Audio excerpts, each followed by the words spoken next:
देश दुनिया च वसदे ਪੰਜਾਬੀਆਂ ਨੂੰ ਖੁਸ਼ਾਮਦੀਦ। ਮੈਂ ਹਰਜਿੰਦਰ ਸਿੰਘ ਰੰਧਾਵਾ, ਤੁਸੀਂ ਦੇਖ ਰਹੇ ਹੋ ਪੰਜਾਬ ਟੈਲੀਵਿਜ਼ਨ ਔਰ ਮੇਰੇ ਨਾਲ ਨੇ ਪ੍ਰੋਫੈਸਰ ਜਗਰੂਪ ਸਿੰਘ ਗੁਰੂ ਨਾਨਕ ਦੇਵ ਯੂਨੀਵਰਸਿਟੀ ਤੋਂ, ਇਹਨਾਂ ਦੇ ਨਾਲ ਸਰਦਾਰ ਹਮੀਰ ਸਿੰਘ ਜੀ ਸੀਨੀਅਰ ਜਰਨਲਿਸਟ। ਮੈਂ ਜੀ ਆਇਆ ਆਖਦਾ ਜੀ। ਸ਼ੁਕਰੀਆ ਜੀ। ਸਿਖਰਲੀ ਅਦਾਲਤ ਨੇ ਆਮ ਆਦਮੀ ਪਾਰਟੀ ਨੂੰ ਦਿੱਲੀ ਦੇ ਵਿੱਚ ਇੱਕ ਮੌਕਾ ਦਿੱਤਾ ਹੈ ਅਰਸੇ ਬਾਅਦ ਐਲਜੀ ਦੇ ਖਿਲਾਫ ਖੁਸ਼ ਹੋਣ ਦਾ। ਲੈਫਟੀਨੈਂਟ ਗਵਰਨਰ ਦਿੱਲੀ ਦੇ ਹੁਣ ਬਦਲੀਆਂ ਤੇ ਨਿਯੁਕਤੀਆਂ ਦੇ ਮਾਮਲੇ ਦੇ ਵਿੱਚ ਕੋਈ ਰੋਲ ਪਲੇ ਨਹੀਂ ਕਰਨਗੇ। ਦਿੱਲੀ ਦੀ ਸਰਕਾਰ ਨੂੰ ਹਲਕਾ ਜਿਹਾ ਹੱਕ ਮਿਲ ਗਿਆ ਸਰਕਾਰ ਹੋਣ ਦਾ।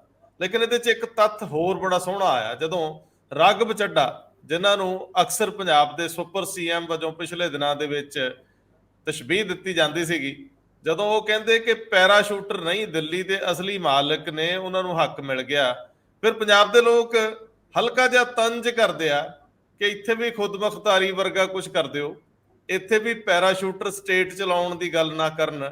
ਇਹ ਸਵਾਲ ਆਪਾਂ ਐਡਰੈਸ ਕਰਦੇ ਹਾਂ। ਦੂਜਾ ਮਾਮਲਾ, ਮੁੱਖ ਮੰਤਰੀ ਇੱਕ ਜਨਤਕ ਪ੍ਰੋਗਰਾਮ ਦੌਰਾਨ ਕਿਸਾਨ ਜਥੇਬੰਦੀਆਂ ਨੂੰ ਕਟਹਿਰੇ 'ਚ ਖੜਾ ਕਰ ਦਿੰਦੇ ਆ।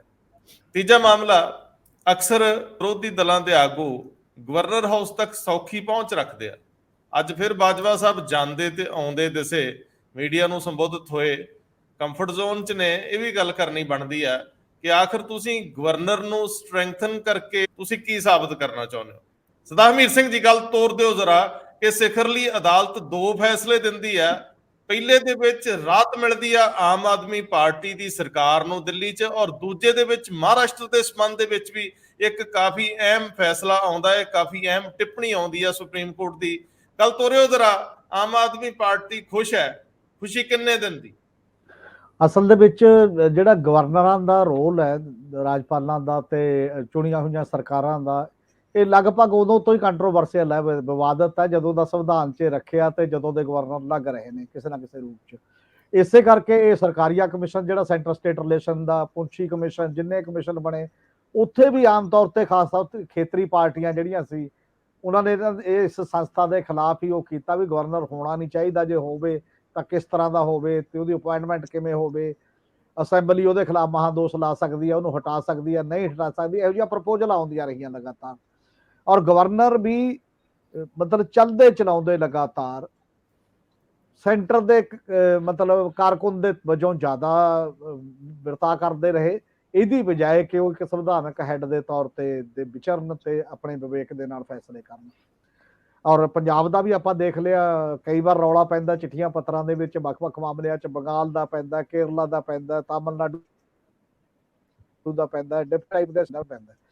ਪਰ ਦਿੱਲੀ ਦਾ ਥੋੜਾ ਜਿਹਾ ਇੱਕ ਅਲੱਗ ਮਾਮਲਾ ਜਿਹਦੇ ਤੇ ਇਹ ਫੈਸਲਾ ਆਇਆ, ਕਿਉਂਕਿ ਯੂਟੀ ਨੂੰ ਸਟੇਟ ਦਾ ਦਰਜਾ ਦੇ ਕੇ ਉਹਦੇ 'ਚ ਖਾਸ ਤੌਰ ਤੇ ਦਿੱਲੀ ਵਰਗੀ ਸਟੇਟ ਜਿੱਥੇ ਗਵਰਨਮੈਂਟ ਆਫ ਇੰਡੀਆ ਦਾ ਸਾਰਾ ਕੰਟਰੋਲ ਹੈ, ਵੀ ਅੱਧਾ ਸਾਡੇ ਕੋਲ ਰਹੂਗਾ, ਕਿਹੜਾ ਕਿਹੜਾ ਸਾਡੇ ਕੋਲ ਰਹੂ ਕਿਹੜਾ ਨਹੀਂ। ਪਿਛਲੇ ਦਿਨਾਂ 'ਚ ਪਾਰਲੀਮੈਂਟ ਦੇ ਵਿੱਚ ਵੀ ਇੱਕ ਐਕਟ ਬਣਵਾਤਾ ਸੀ ਜਿਹਦੇ 'ਚ ਕਿਹਾ ਸੀ ਕਿ ਰੀਅਲ ਗਵਰਨਮੈਂਟ ਐਲਜੀ ਹੈ ਜਿਹੜਾ ਸਾਰੀਆਂ ਚੀਜ਼ਾਂ ਨੂੰ ਦੇਖੇਗਾ ਫਾਈਨਲ ਅਥਾਰਟੀ ਵਜੋਂ, ਬਾਕੀ ਗੱਲ ਕਰਨਗੇ ਜੋ ਵੀ ਕਰਨਗੇ। ਇਹ ਡਿਬੇਟ ਰਹੀ ਸਾਡੇ ਕਿ ਫਿਰ ਇਲੈਕਟਡ ਜਿਹੜੇ ਚੁਣੇ ਹੋਏ ਨੁਮਾਇੰਦੇ ਨੇ ਉਹਨਾਂ ਦਾ ਫਿਰ ਭੂਮਿਕਾ ਕੀ ਰਹਿ ਗਈ।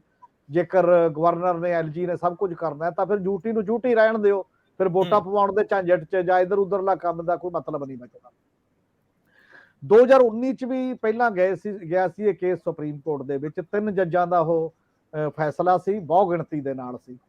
ਉਹਨਾਂ ਨੇ ਇਹ ਕਹਿਤਾ ਸੀ, ਉਹਨੇ ਵਿਊ ਇਹ ਲਿਆ ਸੀ ਕਿ ਕਿਉਂਕਿ ਇਹ ਯੂਨੀਅਨ ਆਫ ਇੰਡੀਆ ਦੀ ਇੱਕ ਡਿਊਟੀ ਹੈ ਤੇ ਇਸੇ ਕਰਕੇ union of India the he rule ਇਹਦੇ ਚ ਚੱਲੇਗਾ ਜ਼ਿਆਦਾਤਰ ਡਿਊਟੀ ਹੋਣ ਦੇ ਨਾਤੇ, ਇਸੇ ਕਰਕੇ ਐਲਜੀ ਜ਼ਿਆਦਾ ਸਟਰੋਂਗ ਹੈ ਤੇ ਹੋਊਗਾ ਤੇ ਉਹਦੀ ਗੱਲ ਮੰਨਣੀ ਪਊਗੀ, ਕਿਉਂਕਿ ਸਾਰਾ ਬੰਦੋਬਸਤ ਉਹ ਕਰਨਾ, ਇਹ ਰਾਜ ਨਹੀਂ ਹੈ ਇਕੱਲਾ, ਯੂਨੀਅਨ ਆਫ ਸਟੇਟਸ ਦੇ ਦਾਇਰੇ ਦੇ ਵਿੱਚ ਨਹੀਂ ਆਉਂਦਾ ਜਿਹੜਾ ਬਾਕੀ ਦੇ ਰਾਜਾਂ ਦੇ ਆਉਂਦਾ, ਜਿਹੜਾ ਪੂਰਨ ਰਾਜਾਂ ਦੇ ਮਾਮਲੇ ਦੇ ਵਿੱਚ ਆਉਂਦਾ।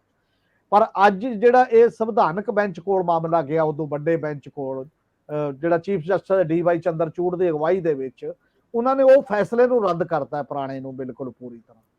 ਉਹਨੂੰ ਰੱਦ ਕਰਦੇ ਹੋਏ ਉਹਨਾਂ ਨੇ ਇਹ ਕਿਹਾ ਕਿ ਜਿਹੜੇ ਜਿਹੜੇ ਸਬਜੈਕਟਸ ਥੇ ਅਸੈਂਬਲੀ ਨੂੰ ਦਿੱਲੀ ਦੀ ਨੂੰ ਕਾਨੂੰਨ ਬਣਾਉਣ ਦਾ ਹੱਕ ਹੈ, ਵਿਧਾਨ ਸਭਾ ਨੂੰ, ਦਿੱਲੀ ਦੀ ਵਿਧਾਨ ਸਭਾ ਨੂੰ, ਉਸ ਸਬਜੈਕਟ ਔਰ ਉਹਨਾਂ ਡਿਪਾਰਟਮੈਂਟਾਂ ਦੇ ਅੰਡਰ ਆਉਂਦੇ ਸਾਰੇ ਅਫਸਰ ਮੁਲਾਜ਼ਮ ਸਾਰੇ ਉਹ ਚੁਣੀ ਹੋਈ ਗਵਰਨਮੈਂਟ ਦੇ ਅੰਦਰ ਆਉਣਗੇ।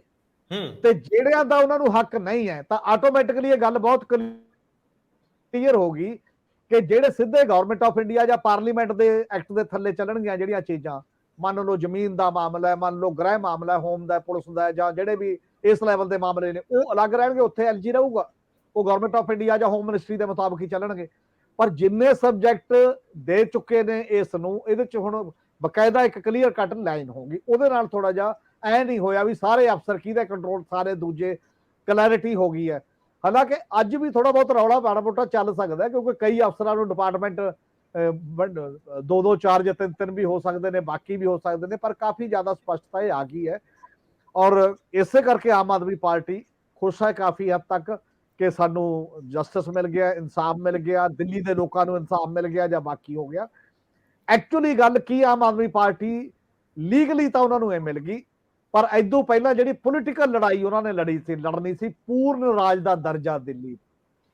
ਜਦੋਂ ਇਹ ਮੂਵਮੈਂਟ ਬਣੀ ਤੇ ਜਦੋਂ ਕੇਜਰੀਵਾਲ ਸਾਹਿਬ ਵੀ ਪਾਰਲੀਮੈਂਟ ਹਾਊਸ ਦੇ ਸਾਹਮਣੇ ਜਾ ਕੇ ਰਜਾਈ ਲੈ ਕੇ ਵੀ ਸੁੱਤੇ, ਫਿਰ ਐਲਜੀ ਦੇ ਵੀ ਜਾ ਕੇ ਸਾਰਿਆਂ ਨੂੰ ਲੈ ਗਏ ਸੀ, ਉਹ ਪੋਲੀਟੀਕਲ ਲੜਾਈ ਦੀ ਸਾਈਡ ਹੁਣ ਕੀ ਲੋਕ ਲੀਗਲ ਲੜਾਈਆਂ ਦੇ ਪਿੱਛੇ ਚ ਹੀ ਪਏ ਰਹਿਣਗੇ, ਵੇਟ ਕਰਿਆ ਕਰਨਗੇ, ਜਦ ਕੋਈ ਆ ਜਾਇਆ ਕਰੂ ਖੁਸ਼ੀ ਮਨਾ ਲਿਆ ਕਰਾਂਗੇ, ਜਦ ਕੋਈ ਨਹੀਂ ਆਇਆ ਕਰੂ ਨਾ ਬਣਾਇਆ ਕਰਾਂਗੇ।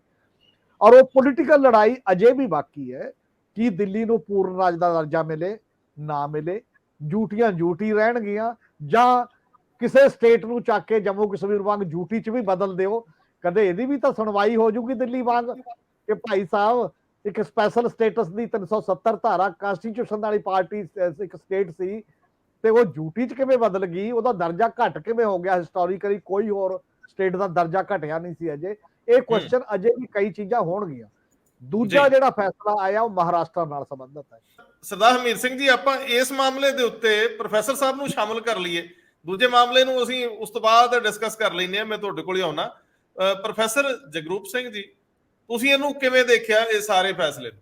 ਨਹੀਂ, ਪਹਿਲੀ ਗੱਲ ਤਾਂ ਹੈ ਕਿ ਸਾਨੂੰ ਜਿਹੜਾ ਖਾਸ ਕਰਕੇ ਜਿਹੜਾ ਸਾਡਾ ਹਾਈਐਸਟ ਜੁਡੀਸ਼ਰੀ ਹੈਗੀ, ਜਿੱਦਾਂ ਹੁਣੇ ਸਰਦਾਰ ਹਰਮੀਤ ਉਹਨਾਂ ਨਾਲ ਗੱਲ ਕੀਤੀ ਸੀਗੀ ਕਿ 2019 ਦੇ ਵਿੱਚ ਇਹ 3 ਜੱਜ ਨੇ ਜਿਹੜਾ ਸੀਗਾ ਉਹ ਫੈਸਲਾ ਦਿੱਤਾ ਸੀਗਾ, ਉਹ ਕੇਂਦਰ ਦੇ ਪਾਲੇ 'ਚ ਚਲਾ ਗਿਆ ਸੀਗਾ। ਇਹ ਹੁਣ ਕਾਂਸਟੀਟਿਊਸ਼ਨਲ ਬੈਂਚ ਜਿਹੜੀ ਹੈਗੀ ਆ 5 ਮੈਂਬਰੀ ਜਿਹੜਾ ਬੈਂਚ ਹੈਗਾ, ਜਿਹੜਾ ਆਨਰੇਬਲ ਜਿਹੜੇ ਚੀਫ ਜਸਟਿਸ ਸੀ ਉਹਨਾਂ ਨੇ ਹੈਡ ਕੀਤਾ, ਇਹ ਫੈਸਲਾ ਦਿੱਤਾ। ਪਹਿਲੀ ਗੱਲ ਤਾਂ ਹੈ ਕਿ ਫੈਡਰਲ ਸਟਰਕਚਰ ਨੂੰ ਜਿਸ ਤਰੀਕੇ ਨਾਲ ਸੈਂਟਰਲਾਈਜ਼ ਕੀਤਾ ਜਾ ਰਿਹਾ ਸੀ, ਇਹ ਤਾਂ ਯੂਟੀ ਹੈਗੀ ਆ, ਹੋਰ ਵੀ ਖਾਸ ਕਰਕੇ ਜਿਹੜੀਆਂ ਸਟੇਟਸ ਹੈਗੇ ਆ, ਜਿਸ ਤਰੀਕੇ ਨਾਲ ਉਹਨਾਂ ਦੀਆਂ ਪਾਵਰ ਨੂੰ ਇਨਕਰੋਚ ਕੀਤਾ ਜਾ ਰਿਹਾ ਵਾ, ਜਾਂ ਜਿਸ ਤਰੀਕੇ ਨਾਲ ਗਵਰਨਰ ਜਾਂ ਹੋਰ ਲੋਕ ਜਿਹੜੇ ਹੈਗੇ ਆ, ਉਹ ਜਿਹੜੀਆਂ ਉੱਥੋਂ ਦੀ ਜਿਹੜੀਆਂ ਸਰਕਾਰਾਂ ਹੈਗੀਆਂ ਉਹਨਾਂ ਦੀ ਜਿਹੜੀ ਆਟੋਨਮੀ ਹੈਗੀ ਆ ਵਿਦਨ ਕਾਂਸਟੀਟਿਊਸ਼ਨ, ਉਹਦੇ ਵਿੱਚ ਇੰਟਰਫੀਅਰ ਕਰਦੇ ਆ, ਜਾਂ ਇੱਕ ਸੈਂਟਰਲਾਈਜੇਸ਼ਨ ਟੈਂਡੈਂਸੀ ਜਿਹੜੀ ਪਿਛਲੇ ਕੁਝ ਸਾਲਾਂ ਤੋਂ ਅਸੀਂ ਦੇਖ ਰਹੇ ਸੀ ਉਹ ਵੱਧ ਰਹੀ ਸੀਗੀ, ਉਹ ਤੇ ਥੋੜਾ ਜਿਹਾ ਉਹਦੇ ਉੱਤੇ ਕਿੰਤੂ ਪਰੰਤੂ ਹੋਇਆ, ਥੋੜੀ ਜਿਹੀ ਆਪਾਂ ਕਹਿ ਦਈਏ ਵੀ ਰੀਡਿਫਾਈਨ ਹੋਇਆ ਵਾ। ਜੇ ਕਹਿ ਦਈਏ ਇਹਦੇ ਨਾਲ ਰੋਕ ਲੱਗ ਗਈ ਹੈ ਤੇ ਮੈਨੂੰ ਲੱਗਦਾ ਵੀ ਇਹ ਰੋਕ ਵਾਲੀ ਕੋਈ ਬਹੁਤ ਵੱਡੀ ਗੱਲ ਨਹੀਂ ਹੈ, ਸੈਲੀਬ੍ਰੇਸ਼ਨ ਵਾਲੀ ਵੀ ਐਡੀ ਵੱਡੀ ਗੱਲ ਨਹੀਂ ਹੈ। ਗੱਲ ਠੀਕ ਹੈਗਾ ਕਿ ਆਮ ਆਦਮੀ ਪਾਰਟੀ ਦਾ ਇਹ ਆਮ ਤੌਰ ਤੇ ਹੀ ਬਣ ਗਿਆ ਕਿ ਜਦੋਂ ਕੋਈ ਵੀ ਗੱਲ ਹੋ ਜਾਂਦੀ ਆ ਤੇ ਇਹ ਉਹਨੂੰ ਲਾਰਜਰ ਦੈਨ ਜਿਹੜਾ ਹੈਗਾ ਉਹ ਸੈਲੀਬ੍ਰੇਟ ਕਰਦੇ ਆ। ਅਸਲ ਦੇ ਵਿੱਚ ਇਹ ਹੈਗਾ ਕਿ ਸਮੱਸਿਆ ਕਦੋਂ ਸ਼ੁਰੂ ਹੋਈ, 1993 ਤੋਂ ਜਿਹੜੀ ਹੈਗੀ ਆ ਇਹ ਸਟੇਟ ਲੈਜਿਸਲੇਟਿਵ ਅਸੈਂਬਲੀ ਮਿਲੀ ਹੈ। ਪਹਿਲੀ ਸਟੇਟ ਲੈਜਿਸਲੇਟਿਵ ਅਸੈਂਬਲੀ ਦੇ ਵਿੱਚ ਉਹ ਬੀਜੇਪੀ ਕੋਲ ਰਹੀ 5 ਸਾਲ, ਜਿਹਦੇ ਵਿੱਚ ਸਾਹਿਬ ਸਿੰਘ ਵਰਮਾ, ਇੱਕ ਮਦਨ ਲਾਲ ਖੁਰਾਣਾ ਜੀ ਸੀਗੇ, ਜਾਂ ਮੇਰੇ ਖਿਆਲ ਥੋੜਾ ਸਮਾਂ ਉਹ ਰਹੇ ਆ ਜਿਹੜੇ ਆਪਣੇ ਸੁਸ਼ਮਾ ਸਵਰਾਜ ਸੀ ਉਹ ਰਹੇ ਸੀਗੇ। ਫਿਰ ਉਹ ਤੋਂ 98 ਤੋਂ ਬਾਅਦ 2013 ਦੇ ਵਿੱਚ ਸ਼ੀਲਾ ਦੀਕਸ਼ਿਤ ਰਹੀ ਹੈ। ਉਸ ਸਮੇਂ ਦੇ ਵਿੱਚ ਕਾਂਗਰਸ ਜਿਹੜੀ ਸੀ ਪਾਰਟੀ ਸੀ ਉਹ ਦਿੱਲੀ ਦੇ ਵਿੱਚ ਸੀਗੀ, ਤੇ ਜਿਹੜੀ ਸੈਂਟਰ ਦੇ ਵਿੱਚ 2004 ਤੱਕ ਵਾਜਪਾਈ ਦੀ ਸਰਕਾਰ ਸੀਗੀ। ਉਸ ਤੋਂ ਬਾਅਦ ਤੁਸੀਂ ਦੇਖਿਆ ਹੋਣਾ ਕਿ ਸ਼ੀਲਾ ਦੀਕਸ਼ਿਤ ਜੀ ਰਹੇ ਆ ਤੇ ਉਹ 2013 ਤੱਕ, ਔਰ ਉਸ ਸਮੇਂ ਤੱਕ ਜਿਹੜੀ ਚਲੋ ਕਾਂਗਰਸ ਦੀ ਸਰਕਾਰ ਹੈ, ਕਦੀ ਇਸ ਕਿਸਮ ਦਾ ਕ੍ਰਾਈਸਿਸ ਆਇਆ ਨਹੀਂ ਸੀ। ਕਦੀ ਵੀ ਸੰਵਿਧਾਨ ਦੇ ਵਿੱਚ ਕੋਈ ਇਦਾਂ ਦਾ ਸੰਵਿਧਾਨ ਨਹੀਂ ਹੋ ਸਕਦਾ ਜਿੱਥੇ ਕਲੀਅਰ ਕੱਟ ਬਾਉਂਡਰੀ ਜਿਹੜੀਆਂ ਹੈਗੀਆਂ ਉਹ ਡਿਫਾਈਨ ਕੀਤੀਆਂ ਜਾਣ ਕਿ ਇੱਥੋਂ ਸਟੇਟ ਦੀ ਬਾਉਂਡਰੀ ਸ਼ੁਰੂ ਹੁੰਦੀ ਆ ਤੇ ਸੈਂਟਰ ਦੀ ਸ਼ੁਰੂ ਹੁੰਦੀ ਆ, ਜਾਂ ਇਹ ਵਾਈਸ ਵਰਸਾ ਹੈਗਾ ਵਾ। ਇਹ ਅਸਲ ਦੇ ਵਿੱਚ ਜਿਹੜੀ ਲੜਾਈ ਆ, ਜਿਸ ਕਿਸਮ ਦੀ ਵਿਚਾਰਧਾਰਾ ਦੀਆਂ ਦੋ ਪਾਰਟੀਆਂ ਅਮਰਜ ਹੋਈਆਂ ਵਾ, ਜਿਨ੍ਹਾਂ ਦਾ ਫੋਕਸ ਇਸੇ ਗੱਲ ਦਾ ਕਿ ਉਹ ਹਰ ਚੀਜ਼ ਆਪਣੇ ਆਪ ਤੇ ਸੈਂਟਰ ਕਰਨਾ ਚਾਹੁੰਦੇ ਆ, ਹਰ ਚੀਜ਼ ਦਾ ਕ੍ਰੈਡਿਟ ਲੈਣਾ ਚਾਹੁੰਦੇ ਆ, ਔਰ ਹਰ ਛੋਟੀ ਚੀਜ਼ ਨੂੰ ਬਹੁਤ ਵੱਡੀ ਦੱਸ ਕੇ ਤੇ ਜਿਹੜਾ ਹੈਗਾ ਵਾ ਉਹ ਦੂਸਰੇ ਤੋਂ ਅੱਗੇ ਲੰਘਣ ਦੀ ਜਿਹੜੀ ਆ ਕੋਸ਼ਿਸ਼ ਕਰਦੇ ਆ। 2013 ਦੇ ਵਿੱਚ ਇਹ ਪਹਿਲੀ ਵਾਰੀ ਆਏ ਆ, ਥੋੜਾ ਸਮਾਂ ਚੱਲੇ ਆ, ਉਸ ਤੋਂ ਬਾਅਦ 15 ਦੇ ਵਿੱਚ ਇਹਨਾਂ ਨੇ ਐਬਸੋਲੂਟ ਜਿਹੜੀ ਖਾਸ ਕਰਕੇ ਬਹੁਤ ਵੱਡੀ ਜਿਹੜੀ ਮੈਜੋਰਟੀ ਲੈ ਲਈ ਆ, ਔਰ ਉਸ ਤੋਂ ਬਾਅਦ ਸੈਕੰਡ ਟਾਈਮ ਵੀ ਇਹ ਜਿੱਤ ਗਿਆ। ਪਰ ਜਿਸ ਕਿਸਮ ਦੀ ਟਸਲ ਜਾਂ ਜਿਸ ਕਿਸਮ ਦੀ ਬਿਆਨਬਾਜ਼ੀ ਜਾਂ ਜਿਸ ਕਿਸਮ ਦੀ ਇੱਕ ਦੂਜੇ ਤੇ ਦੂਸ਼ਣਬਾਜ਼ੀ ਹੈਗੀ ਆ, ਮੇਰੇ ਖਿਆਲ ਇਹ ਸਾਰਾ ਜਿਹੜਾ ਸਮੱਸਿਆ ਉਹਦੇ ਵਿੱਚੋਂ ਵੀ ਖੜੀ ਹੁੰਦੀ। ਸਾਨੂੰ ਪਤਾ ਹੈ ਕਿ ਦੋਨੋਂ ਮੋٹے ਤੌਰ ਤੇ ਮੰਨਿਆ ਜਾਵੇ ਇੱਕ ਰਾਈਟ ਵਿੰਗ ਦੇ ਵਿੱਚ ਇੱਕ ਜ਼ਿਆਦਾ ਰਾਈਟ ਵਿੰਗ ਦੇ ਵਿੱਚ, ਇੱਕ centre of the right wing ਵਾਲਾ ਜਿਹੜਾ, ਇਹ ਦੋਨੋਂ ਡਿਸਪੈਂਸੇਸ਼ਨਸ ਹੈਗੀਆਂ ਵਾ। ਤੋ ਇਸ ਕਰਕੇ ਕਲੈਸ਼ ਆਫ ਪਰਸਨੈਲਿਟੀਜ਼ ਵੀ ਹੈਗਾ ਵਾ, ਵਿਚਾਰਧਾਰਾ ਦੀ ਤਾਂ ਮੈਂ ਗੱਲ ਕਹੂੰਗਾ ਨਹੀਂ ਵੀ ਉਹਦੇ ਵਿੱਚ ਕੋਈ ਕਲੈਸ਼ ਹੈਗਾ, ਕ੍ਰੈਡਿਟ ਲੈਣ ਦੀ ਜਿਹੜੀ ਉਹਦੇ ਵਿੱਚੋਂ ਗੱਲ ਆਉਂਦੀ। ਪਰ ਇਹ ਗੱਲ ਜ਼ਰੂਰ ਹੈਗੀ ਆ ਕਿ ਜਿਹੜਾ ਦਿੱਲੀ ਹੈਗਾ ਵਾ, ਉਹਦਾ ਜਿਹੜਾ ਸਟਰਕਚਰ ਹੀ ਇਸ ਕਿਸਮ ਦਾ ਹੈ ਕਿ ਉਹ ਯੂਨੀਅਨ ਟੈਰੀਟਰੀ ਹੈਗੀ ਆ। ਠੀਕ, ਸਾਡੇ ਕੋਲ 2 ਯੂਨੀਅਨ ਟੈਰੀਟਰੀ ਆ ਜਿਹਨਾਂ ਕੋਲ ਇਲੈਕਟਡ ਰਿਪਰੈਜ਼ੈਂਟੇਟਿਵ ਹੈਗੀ ਆ, ਵਿਧਾਨ ਸਭਾ ਹੈਗੀ, ਇੱਕ ਪੁਡੂਚੇਰੀ ਆ, ਇੱਕ ਦਿੱਲੀ ਆ। ਪਰ ਦਿੱਲੀ ਦੀ ਪੋਜੀਸ਼ਨ ਕੁਝ ਹੋਰ ਹੈਗੀ ਆ। ਉਹਦਾ ਰੀਜ਼ਨ ਇਹ ਹੈਗਾ ਕਿ ਦਿੱਲੀ ਨੈਸ਼ਨਲ ਕੈਪੀਟਲ ਹੈਗੀ ਆ, ਔਰ ਦਿੱਲੀ ਜਿਹੜੀ ਆ ਉਹ ਆਲਵੇਜ਼ ਨਿਊਜ਼ ਦੇ ਵਿੱਚ ਰਹਿੰਦੀ ਆ, ਚਾਹੇ ਉਹ ਚੰਗੇ ਕੰਮ ਹੋਣ, ਉਹ ਚਾਹੇ ਉਹ ਮਾੜੇ ਕੰਮ ਹੋਣ। ਔਰ ਉਹਦੇ ਵਿੱਚ ਜਿਹੜਾ ਖਾਸ ਕਰਕੇ ਜਿਹੜੀ ਲਾਅ ਐਂਡ ਆਰਡਰ ਦਾ ਮਸਲਾ ਹੈ, ਜਾਂ ਜਿਹੜੀ ਲੈਂਡ ਦੀ ਆਪਾਂ ਗੱਲ ਕਰਦੇ ਹਾਂ, ਜਾਂ ਜਿਹੜੇ ਖਾਸ ਕਰਕੇ ਜਿੰਨੇ ਹਾਈਵੇਜ਼, ਨੈਸ਼ਨਲ ਹਾਈਵੇਜ਼ ਆ, ਉਹਦੇ ਉੱਤੇ ਸਾਰੀ ਜੂਰਿਸਡਿਕਸ਼ਨ ਜਿਹੜੀ ਹੈਗੀ ਆ ਉਹ ਸੈਂਟਰ ਗਵਰਨਮੈਂਟ ਦੀ। ਬਾਕੀ ਗੱਲ ਰਹੀ ਸਰਵਿਸਿਜ਼ ਦੀ, ਸਰਵਿਸ ਜਿਹੜੀਆਂ ਹੈਗੀਆਂ ਪਬਲਿਕ ਸਰਵਿਸ, ਚਾਹੇ ਐਜੂਕੇਸ਼ਨ ਆ, ਚਾਹੇ ਹੈਲਥ ਹੋ, ਉਹ ਇਸ ਪਾਸੇ ਵਾਲਾ ਮੈਨੂੰ ਲੱਗਦਾ ਵੀ ਨਾਰਮਲ ਤੋਂ ਹਟ ਕੇ ਖਾਸ ਕਰਕੇ ਇਹਨਾਂ ਦੋਨੋਂ ਪਾਰਟੀਆਂ ਜਾਂ ਪਾਰਟੀਆਂ ਦੇ ਲੀਡਰਾਂ ਦੀ ਜਿਹੜੀ ਇਹ ਅਪਰੋਚ ਹੈਗੀ ਆ ਕਿ ਅਸੀਂ ਕਿਸ ਤਰੀਕੇ ਦੇ ਨਾਲ ਜਿਹੜਾ ਆਪਣੇ ਆਪ ਨੂੰ ਹਾਈਲਾਈਟ ਕਰ ਸਕਦੇ ਹਾਂ, ਜਾਂ ਕਿਸ ਤਰੀਕੇ ਦੇ ਨਾਲ ਇੱਕ ਦੂਜੇ ਨੂੰ ਥੱਲੇ ਲਿਆ ਸਕਦੇ ਹਾਂ, ਇਹ ਸਾਰੀ ਸਮੱਸਿਆ ਉਹਦੇ ਵਿੱਚੋਂ ਸ਼ੁਰੂ ਹੁੰਦੀ ਆ। ਔਰ ਉਹਦੇ ਨਾਲ ਅਲਟੀਮੇਟਲੀ ਉਸ ਲੈਵਲ ਤੱਕ ਪਹੁੰਚ ਜਾਂਦੀ ਆ ਕਿ ਜਿਹੜਾ ਇਹ ਸਰਕਾਰ ਕੰਮ ਕਰਨਾ ਵੀ ਚਾਹੁੰਦੀ ਆ, ਉਹਦੇ ਵਿੱਚ ਫਿਰ ਲੈਫਟੀਨੈਂਟ ਗਵਰਨਰ ਆ ਜਾਂਦਾ। ਇਹ ਗੱਲ ਇਹ ਪੱਕੀ ਆ ਕਿ 2014 ਤੋਂ ਬਾਅਦ ਇੱਕ ਨਵੀਂ ਕਿਸਮ ਦਾ ਰਿਪਬਲਿਕ ਜਿਹੜਾ ਇੰਡੀਆ ਦੇ ਵਿੱਚ ਸ਼ੁਰੂ ਹੋਇਆ, ਜਿਹਦੇ ਵਿੱਚ ਸੈਂਟਰਲਾਈਜੇਸ਼ਨ ਜਿਹੜੀ ਹੈਗੀ ਆ ਜਾਂ ਇੰਡੀਵਿਜੂਅਲਿਜ਼ਮ ਜਿਹੜਾ ਹੈਗਾ ਉਹ ਬਹੁਤ ਪਾਵਰਫੁਲ ਹੋਇਆ। ਔਰ ਉਸੇ ਹੀ ਕੰਟੈਕਸਟ ਦੇ ਵਿੱਚ ਕਿਉਂਕਿ ਬੀਜੇਪੀ ਸਾਰੇ ਪਾਸਿਓਂ ਜਿਹੜਾ ਹੈਗਾ ਉਹਦੀ ਰੂਲ ਕਰ ਰਹੀ ਆ, ਦਿੱਲੀ ਦੀਆਂ 7 ਜਿਹੜੀਆਂ ਅਸੈਂਬਲੀ ਕਾਂਸਟੀਟੂਐਂਸੀ ਜਿੱਤ ਰਹੀ ਆ, ਤੇ ਪਰ ਦਿੱਲੀ ਦੇ ਲੋਕ ਜਿਹੜੇ ਹੈਗੇ ਸਰਵਿਸਿਜ਼ ਦੇ ਮੈਟਰ ਦੇ ਉੱਤੇ, ਖਾਸ ਕਰਕੇ ਜਿਹੜਾ ਲੋਕਾਂ ਦੀਆਂ ਸਰਵਿਸਿਜ਼, ਟਰਾਂਸਪੋਰਟ ਹੈਗੀ ਆ, ਚਾਹੇ ਸੀਵਰੇਜ ਹੈ, ਚਾਹੇ ਬਿਜਲੀ ਹੈ, ਚਾਹੇ ਰਾਸ਼ਨ ਹੈ, ਚਾਹੇ ਐਜੂਕੇਸ਼ਨ ਹੈ, ਚਾਹੇ ਮਹੱਲਾ ਕਲੀਨਿਕ ਹੈ, ਉਹਦੇ ਵਿੱਚ ਜਿਹੜਾ ਹੈਗਾ ਵਾ ਉਹ ਬੀਜੇਪੀ ਦੀ ਜਗ੍ਹਾ ਜਿਹੜੀ ਆ ਉਹ ਦੂਸਰੇ ਨੂੰ ਕਰ ਰਹੀ। ਤੁਸੀਂ ਹੋਰ ਦੇਖੋ, ਦਿੱਲੀ 3 ਟੀਅਰ ਸਿਸਟਮ ਹੈਗਾ, ਇੱਕ ਤਾਂ ਸੈਂਟਰ ਗਵਰਨਮੈਂਟ ਦੇ ਕੰਟਰੋਲ ਥੱਲੇ ਆ, ਦੂਸਰਾ ਸਟੇਟ ਗਵਰਨਮੈਂਟ ਜਿਹੜੀ ਹੈ ਸਰਵਿਸਿਜ਼ ਵਾਲੀ, ਤੀਸਰੀ ਮਿਊਨਿਸਪਲ ਕਮੇਟੀ ਹੈਗੀ ਆ, ਮਿਊਨਿਸਪਲ ਕਾਰਪੋਰੇਸ਼ਨ। ਉਹ ਆਰਟੀਕਲ ਜਿਹੜਾ ਹੈਗਾ ਸੰਵਿਧਾਨ ਦੀ ਅਮੈਂਡਮੈਂਟ 74 ਥੱਲੇ ਚਲਾਈ ਜਾਂਦੀ ਆ। ਔਰ ਪਿਛਲੀਆਂ ਚੋਣਾਂ ਹੋਣ ਤੋਂ ਪਹਿਲਾਂ ਬੀਜੇਪੀ ਨੇ ਡੀਸੈਂਟਰਲਾਈਜ਼ ਕਰਨ ਦੀ ਥਾਂ ਦੇ ਉੱਤੇ 3 ਮਿਊਨਿਸਪਲ ਕਾਰਪੋਰੇਸ਼ਨ ਹੋਣ ਦੀ ਜਗ੍ਹਾ ਕਰਕੇ ਜਿਹੜਾ ਉਹਨਾਂ ਨੇ ਸੀਗਾ ਮੁੜ ਕੇ ਇੱਕ ਉਹਦੀ ਬਣਾਤੀ ਸੀ। ਸੋ ਮੇਰਾ ਕਹਿਣ ਤੋਂ ਭਾਵ ਹੈਗਾ ਕਿ ਇਹ ਠੀਕ ਆ, ਸੁਪਰੀਮ ਕੋਰਟ ਨੇ ਉਹਨੂੰ ਡਿਸਾਈਡ ਕਰ ਦਿੱਤਾ, ਪਰ ਇਹਦਾ ਮਤਲਬ ਇਹ ਨਹੀਂ ਹੈਗਾ ਕਿ ਹੁਣੇ ਜਿਹੜਾ ਉਹ ਸਾਰਾ ਜਿਹੜਾ ਡਿਮਾਰਕੇਟ ਹੋ ਜਾਊਗਾ। ਲੈਫਟੀਨੈਂਟ ਗਵਰਨਰ ਕੋ ਅਜੇ ਵੀ ਬਹੁਤ ਸਾਰੀਆਂ ਜਿਹੜੀਆਂ ਐਕਸਟਰਾਆਰਡੀਨਰੀ ਪਾਵਰਸ ਹੈਗੀਆਂ, ਉਹ ਇਹਨਾਂ ਦੇ ਬਣਾਏ ਹੋਏ ਕਾਨੂੰਨਾਂ ਨੂੰ ਆਪਣੇ ਕੋਲ ਵੀ ਰੱਖ ਸਕਦੇ ਆ, ਵਾਪਸ ਵੀ ਭੇਜ ਸਕਦੇ ਆ, ਸੈਂਟਰ ਗਵਰਨਮੈਂਟ ਨੂੰ ਭੇਜ ਸਕਦੇ ਆ। ਮੇਰਾ ਕਹਿਣ ਤੋਂ ਭਾਵ ਹੈਗਾ ਕਿ ਸੁਪਰੀਮ ਕੋਰਟ ਦਾ ਫੈਸਲਾ ਵੈਲਕਮ ਹੈ, ਪਰ ਸੁਪਰੀਮ ਕੋਰਟ ਦੇ ਫੈਸਲੇ ਦੇ ਨਾਲ ਬਹੁਤ ਜ਼ਿਆਦਾ ਸੈਲੀਬ੍ਰੇਟ ਕਰਨ ਵਾਲੀ ਕੋਈ ਗੱਲ ਨਹੀਂ ਹੈ ਕਿ ਇਹਦੇ ਨਾਲ ਇਹਨਾਂ ਲਈ ਕੋਈ ਨਵਾਂ ਰਸਤਾ ਸ਼ੁਰੂ ਹੋ ਗਿਆ, ਜਾਂ ਇਹਦੇ ਨਾਲ ਕੋਈ ਨਵਾਂ ਇਹਨਾਂ ਦਾ ਚੈਪਟਰ ਸ਼ੁਰੂ ਹੋ ਗਿਆ। ਤੋ ਇਸ ਕਰਕੇ ਜੀ ਇੱਕ ਲਾਈਨ ਦੇ ਵਿੱਚ ਮੈਂ ਲੈਣਾ ਸਰਦਾਰ ਹਮੀਰ ਸਿੰਘ ਜੀ ਇਸੇ ਉੱਤੇ ਟਿੱਪਣੀ ਆ ਇਹੀ ਮਾਮਲੇ 'ਚ, ਕਿ ਜਦੋਂ ਕੇਜਰੀਵਾਲ ਵੀ ਇਹਦੇ ਉੱਤੇ ਕਹਿ ਰਹੇ ਨੇ ਕਿ ਇਹ ਜਿੱਤ ਹੈ, ਲੇਕਿਨ ਪੰਜਾਬ ਨਾਲ ਜੁੜਦੀ ਗੱਲ ਜਿਹੜੀ ਮੈਨੂੰ ਬਹੁਤ ਦਿਲ ਨੂੰ ਲੱਗੀ ਉਹ ਸੀਗੀ ਰਾਘਵ ਚੱਡਾ ਦੀ ਉਹ ਟਿੱਪਣੀ, ਜਿਹਦੇ ਵਿੱਚ ਉਹ ਕਹਿੰਦੇ ਆ ਕਿ ਪੈਰਾਸ਼ੂਟਰ ਐਲਜੀ ਵਰਗੇ ਪੈਰਾਸ਼ੂਟਰਸ ਲਈ ਨਹੀਂ, ਇਹ ਦਿੱਲੀ ਦੇ ਚੁਣੇ ਹੋਏ ਲੋਕਾਂ ਦੀ। ਇੱਕ ਹਲਕੀ ਜਿਹੀ ਟਿੱਪਣੀ ਮੈਂ ਚਾਹੁੰਦਾ, ਬਸ ਫਿਰ ਅੱਗੇ ਚੱਲਦੇ। ਵੈਸੇ ਤਾਂ ਪੈਰਾਸ਼ੂਟਰ ਡਿਸੀਜਨ ਰਾਹੀਂ ਰਾਘਵ ਹੋਣੀ ਪੰਜਾਬ ਤੋਂ ਰਾਜ ਸਭਾ 'ਚ ਪਹੁੰਚ ਗਏ ਨੇ, ਤੇ ਬਾਕੀ ਜਿਹੜੇ ਬਾਹਰੋਂ ਆ ਕੇ ਪਹੁੰਚੇ ਸ਼ਾਇਦ ਨਾ ਪਹੁੰਚਦੇ ਜੇਕਰ ਉਹ ਅਪਰੋਚ ਨਾ ਹੁੰਦੀ, ਤੇ ਲੋਕ ਰੌਲਾ ਪਾਉਂਦੇ ਕਿ ਸਾਡੇ ਚੋਂ ਕੋਈ ਬੰਦੇ ਇਹੋ ਜਿਹੇ ਜਾਣ ਜਿਹੜੇ ਪੰਜਾਬ ਦੀ ਗੱਲ ਰਾਜ ਸਭਾ 'ਚ ਰੱਖ ਸਕਣ। ਪਰ ਇੱਕ ਅਪਰੋਚ ਦਾ ਕੁਐਸਚਨ ਹੈ ਪਾਰਟੀ ਦਾ, ਇਹ ਸੈਲੀਬ੍ਰੇਟ ਕਰਨਾ ਜਿਹੜਾ ਤਾਂ ਮੈਨੂੰ ਮਿਲ ਗਿਆ ਉਹ ਤੇ ਮੈਂ ਬਾਗੋ ਬਾਗ ਹਾਂ। ਮੈਂ ਅਗਲੇ ਦੂਜੇ ਦੇ ਲਈ ਕੀ ਕਰਨਾ ਚਾਹੁੰਦਾ, ਮੇਰੀ ਸਿਧਾਂਤਕ ਅਪਰੋਚ ਕੀ ਹੈ। ਜੰਮੂ ਕਸ਼ਮੀਰ ਦੇ ਮਾਮਲੇ 'ਚ ਤੁਸੀਂ ਵੋਟ ਪਾਈ ਹੈ, ਗਵਰਨਮੈਂਟ ਆਫ ਇੰਡੀਆ ਜਿਹੜਾ ਪ੍ਰਪੋਜ਼ਲ ਲੈ ਕੇ ਆਈ, ਜਿਹੜਾ ਬਿੱਲ ਲੈ ਕੇ ਆਈ, ਉਹਦੇ ਪੱਖ ਵਿੱਚ ਈਵਨ ਅਕਾਲੀ ਦਲ ਤੋਂ ਲੈ ਕੇ ਡਿਫਰੈਂਟ ਟਾਈਪ ਦੀਆਂ ਪਾਰਟੀਆਂ ਤੋਂ ਲੈ ਕੇ ਜਿਹੜੀਆਂ ਫੈਡਰਲਿਜ਼ਮ ਦੀ ਗੱਲ ਕਰਦੀਆਂ ਨੇ, ਜਿੰਨੀ ਸੈਂਟਰਲਾਈਜੇਸ਼ਨ ਹੋ ਰਹੀ ਹੈ ਉਹਦੇ 'ਚ ਕੋਈ ਇਹਨਾਂ ਪਾਰਟੀਆਂ 'ਚੋਂ ਪੈਰਲਲ ਖੜੀ ਹੋਵੇ ਇੱਕਾ ਦੁੱਕਾ ਨੂੰ ਛੱਡ ਕੇ ਕਿ ਅਸੀਂ ਇਹਨੂੰ ਵੋਟ ਨਹੀਂ ਪਾਉਂਦੇ, ਤੁਸੀਂ ਮੈਜੋਰਟੀ ਨਾਲ ਕਰ ਲਓ, ਮੈਂ ਪੱਖ 'ਚ ਨਹੀਂ ਆ। ਤੁਹਾਡੇ 'ਚ ਇੰਨੀ ਤਾਕਤ ਕਦੇ ਹੋਵੇ ਨਾ ਹੋਵੇ, ਜ਼ਰੂਰੀ ਨਹੀਂ ਹੁੰਦਾ ਕਿ ਤੁਸੀਂ ਰੋਕ ਸਕਦੇ ਹੁੰਦੇ ਹੋ, ਪਰ ਇੱਕ ਡਾਇਸੈਂਟ ਤਾਂ ਦੇ ਸਕਦੇ ਹੁੰਦੇ ਹੋ, ਇੱਕ ਵਿਰੋਧ ਤਾਂ ਦੇ ਸਕਦੇ ਹੁੰਦੇ ਹੋ, ਜਿਵੇਂ ਜੱਜ ਵੀ ਦੇ ਦਿੰਦੇ ਨੇ ਜੱਜਮੈਂਟਾਂ 'ਚ, ਹੋਰ ਸਾਰੇ ਲੋਕ ਦਿੰਦੇ ਨੇ ਕਿ ਮੈਂ ਇਹਦੇ ਨਾਲ ਸਹਿਮਤ ਨਹੀਂ ਆ। ਇੱਕ ਵੀ ਇੰਸਟੈਂਸ ਦੱਸ ਦੇਣ ਦੇ ਆਮ ਆਦਮੀ ਪਾਰਟੀ ਯੂਏਪੀਏ ਤੋਂ ਲੈ ਕੇ ਐਨਆਰਸੀ ਤੋਂ ਲੈ ਕੇ ਡਿਫਰੈਂਟ ਟਾਈਪ ਦੇ ਜਿੰਨੇ ਲਾਅ ਅਮੈਂਡ ਹੋ ਕੇ ਡੈਰਕੋਨੀਅਨ ਲਾਅ ਬਣੇ ਨੇ, ਕਿਤੇ ਕੋਈ ਫਰਕ ਨਹੀਂ ਹੈ। ਇਹੀ ਹਾਲ ਫਿਰ ਜਦ ਤੁਹਾਡਾ ਮਾਈਂਡ ਸੈਟ ਹੁੰਦਾ, ਤੁਸੀਂ ਪਾਰਟੀ 'ਚ ਡੰਡਾ ਚਲਾਉਂਦੇ ਹੋ, ਤੇ ਡੰਡਾ ਤੁਹਾਡੇ ਹੱਥ 'ਚ ਚਾਹੀਦਾ, ਕਿਸੇ ਹੋਰ ਦੇ ਨਹੀਂ। ਜੇ ਹੋਰ ਦੇ ਹੋ ਫਿਰ ਤੁਹਾਨੂੰ ਇਤਰਾਜ਼ ਹੋਊ, ਜੇ ਮੇਰੇ ਹੱਥ 'ਚ ਤਾਂ ਕੋਈ ਇਤਰਾਜ਼ ਨਹੀਂ।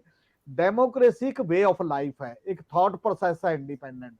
ਤੁਸੀਂ ਉਹਨੂੰ ਨਹੀਂ ਪਰਨਾਏ ਹੋਏ, ਤੁਸੀਂ ਮੇਰੇ ਜਾਂ ਤੇਰੇ ਦੇ ਕਰਕੇ ਕਿਹਦੇ ਕੋਲ ਪਾਵਰ ਹੈ ਉਹਨੂੰ ਪਰਨਾਏ ਹੋਏ ਹੋ। ਇਹ ਗੱਲ ਤਾਂ ਬੜੀ ਕਲੀਅਰ ਦਿਖਾਈ ਦੇ ਰਹੀ ਹੈ। ਪ੍ਰੋਫੈਸਰ ਸਾਹਿਬ, ਇਹ ਮਾਮਲਾ ਉਵੇਂ ਹੀ ਹੈ ਨਾ ਜਿਵੇਂ ਇੱਕ ਆਪਾ ਵਿਰੋਧ ਹੀ ਹੈ ਕਿ ਮੈਂ ਆਪਣੇ ਫੈਸਲੇ ਤਾਂ ਆਪਣੇ ਤਰੀਕੇ ਨਾਲ ਤੈਅ ਕਰੂੰਗਾ, ਜੇ ਉਸੇ ਤਰੀਕੇ ਨਾਲ ਕੋਈ ਹੋਰ ਤੈਅ ਕਰੇ ਤਾਂ ਉੱਤੇ ਮੈਨੂੰ ਇਤਰਾਜ਼ ਹੈ। ਅਸਲ ਜੇ ਸਵਾਲ ਜਿਹੜਾ ਤੁਹਾਡਾ ਸੀ ਸੈਂਟਰਲ ਸਵਾਲ, ਉਹ ਇਹਦੇ ਵਿੱਚੋਂ ਨਿਕਲਦਾ, ਕੁਛ ਤਾਂ ਉਹਦਾ ਜਵਾਬ ਹਮੀਰ ਸਿੰਘ ਹੋਣਾ ਦੇ ਦਿੱਤਾ। ਇਹ ਪਾਰਟੀ ਜਿਹੜੀ ਤੁਸੀਂ ਕਹਿੰਦੇ ਜਦੋਂ ਸ਼ੁਰੂ ਹੋਇਆ ਸੀਗਾ ਆਈਡਲਿਜ਼ਮ ਸੀਗਾ, ਉਹਦੇ ਵਿੱਚੋਂ ਮੈਂ ਦੋ ਵਰਡਸ ਕਹੂੰਗਾ। ਆਲਟਰਨੇਟਿਵ ਪੋਲਿਟਿਕਸ ਦੀ ਗੱਲ ਹੋ ਰਹੀ ਸੀਗੀ ਕਿ ਆਲਟਰਨੇਟਿਵ ਪਾਵਰ ਤਾਂ ਦੇਸ਼ ਦੇ ਵਿੱਚ ਹੋ ਰਹੀ ਆ, ਸਾਨੂੰ ਆਲਟਰਨੇਟਿਵ ਰਾਜਨੀਤੀ ਦੀ ਲੋੜ ਹੈਗੀ ਆ। ਉਸ ਰਾਜਨੀਤੀ ਦੇ ਵਿੱਚ ਜਿਹੜਾ ਲਾਸਟ ਤੇ ਬੈਠਾ ਵਿਅਕਤੀ ਆ ਉਹ ਸਾਡਾ ਜਿਹੜਾ ਹੈਗਾ ਵਾ ਉਹ ਸਾਡੇ ਲਈ ਆਈਡੀਅਲ ਹੋਊਗਾ। ਅਸੀਂ ਉਸ ਪਾਸੇ ਵੱਲ ਲੈ ਕੇ ਜਾਣਾ, ਮੈਂ ਤੋਂ ਵੀ ਵਾਲੇ ਪਾਸੇ ਵੱਲ ਜਾਣਾ, ਅਸੀਂ ਉਹਨੂੰ ਇੰਪਾਵਰ ਕਰਨਾ, ਅਸੀਂ ਲੋਕ ਜਿਹੜਾ ਰਾਜ ਹੈਗਾ ਵਾ ਉਹਨੂੰ ਸਟਰੈਂਥਨ ਕਰਨਾ, ਅਸੀਂ ਲੋਕਾਂ ਦੀ ਇਨਵੋਲਵਮੈਂਟ ਪਾਰਟਿਸਿਪੇਸ਼ਨ ਜਿਹੜੀ ਆ ਵੋਲੰਟੀਅਰ ਤੌਰ ਦੇ ਉੱਤੇ ਜਿਹੜੀ ਹੈਗੀ ਆ ਵਧਾਉਣੀ ਆ, ਅਸੀਂ ਪ੍ਰੈਸ਼ਰ ਥੱਲਿਓਂ ਬਿਲਡ ਕਰਨਾ ਵਾ। ਇਹ ਸਾਰੇ ਤੇ ਸਾਰੇ ਇਦਾਂ ਦੇ ਸੀਗੇ ਕਿ ਇਹਦੇ ਵਿੱਚ ਬਹੁਤ ਲੋਕ ਜੁੜੇ ਸੀ ਉਸ ਸਮੇਂ ਦੇ ਵਿੱਚ। ਤੁਸੀਂ ਦੇਖਿਆ ਜਿਨ੍ਹਾਂ ਨੂੰ ਇਹ ਵੀ ਵਰਡ ਜਿਹੜੇ ਯੂਜ਼ ਕੀਤੇ ਗਏ ਸੀ ਵੀ ਉਹਨਾਂ ਨੂੰ ਕਿੱਦਾਂ ਜਿਹੜਾ ਹੈਗਾ ਹੋਰ ਕੋਈ ਪਾਰਟੀ ਹੁੰਦੀ ਤੇ ਲੱਤ ਮਾਰ ਕੇ ਬਾਹਰ ਕੱਢ ਦਿੰਦੇ। ਇਹ ਉਸ ਸਮੇਂ ਦਾ ਸੀ। ਜਦੋਂ ਪਾਵਰ ਪੋਲਿਟਿਕਸ ਦੇ ਵਿੱਚ ਆ ਗਏ ਆ, ਪਾਵਰ ਪੋਲਿਟਿਕਸ 'ਚ ਆ ਕੇ ਉਹੀ ਰਵਾਇਤੀ ਪਾਰਟੀਆਂ ਦਾ ਹਿੱਸਾ ਬਣ ਗਿਆ। ਹੁਣ ਇਸ ਵੇਲੇ ਬਿਲਕੁਲ ਇਹ ਪਾਰਟੀ ਜਿਹੜੀ ਆ, ਤੁਸੀਂ ਦੇਖਿਆ ਹੋਣਾ, ਛੋਟੀ ਐਗਜ਼ਾਮਪਲ ਆਪਾਂ ਦਿੰਦੇ ਆ, ਜਲੰਧਰ ਦੀ ਜਿਹੜੀ ਕੱਲ ਇਲੈਕਸ਼ਨ ਤੇ ਆਪਾਂ ਡਿਸਕਸ ਕੀਤਾ ਵਾ, ਇਹ ਪਾਰਟੀ ਰਵਾਇਤੀ ਪਾਰਟੀਆਂ ਦੇ ਜਿਹੜੇ ਤੌਰ ਤਰੀਕੇ ਹੁੰਦੇ ਸੀਗੇ ਉਹਨਾਂ ਤੋਂ ਵੀ ਕੁਝ ਹੱਦ ਤੱਕ ਅਗਲੇ ਪਾਸੇ ਵੱਧ ਗਿਆ।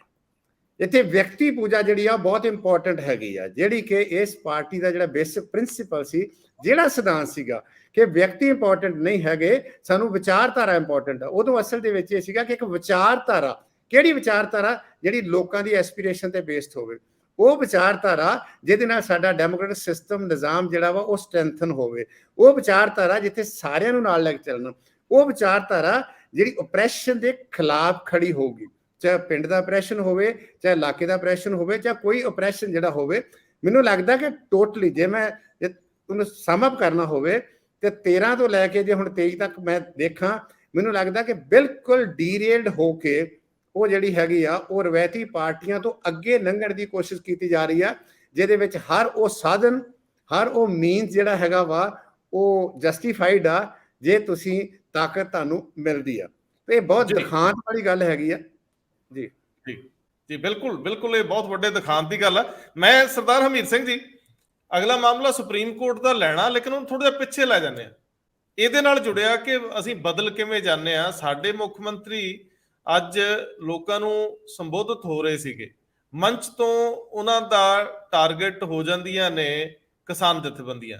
ਕਿਸਾਨ ਜਥੇਬੰਦੀਆਂ ਜਿਨ੍ਹਾਂ ਨੇ ਸ਼ਾਇਦ ਇਸ ਸੱਤਾ ਨੂੰ ਸਿੰਜਿਆ, ਇਸ ਸੱਤਾ ਲਈ ਆਧਾਰ ਤਿਆਰ ਕੀਤਾ, ਇਸ ਸੱਤਾ ਲਈ ਲੜਾਈ ਲੜਨ ਵਾਲੇ ਕਿਸਾਨ ਆਗੂ ਤੇ ਕਿਸਾਨ ਅੰਦੋਲਨ ਸੀ, ਉਹਦੇ ਵਿੱਚੋਂ ਨਿਕਲੀ ਭਾਵਨਾ ਨੇ ਆਮ ਆਦਮੀ ਪਾਰਟੀ ਨੂੰ ਸਿਖਰ ਤੇ ਪਹੁੰਚਾਇਆ, 92 ਸੀਟਾਂ ਦਵਾਈਆਂ। ਅੱਜ ਪਰਿਭਾਸ਼ਿਤ ਕੀਤਾ ਮੁੱਖ ਮੰਤਰੀ ਨੇ ਕਿਸਾਨ ਜਥੇਬੰਦੀਆਂ ਨੂੰ। ਗੱਲ ਤੁਸੀਂ ਤੋਰ ਦਿਓ।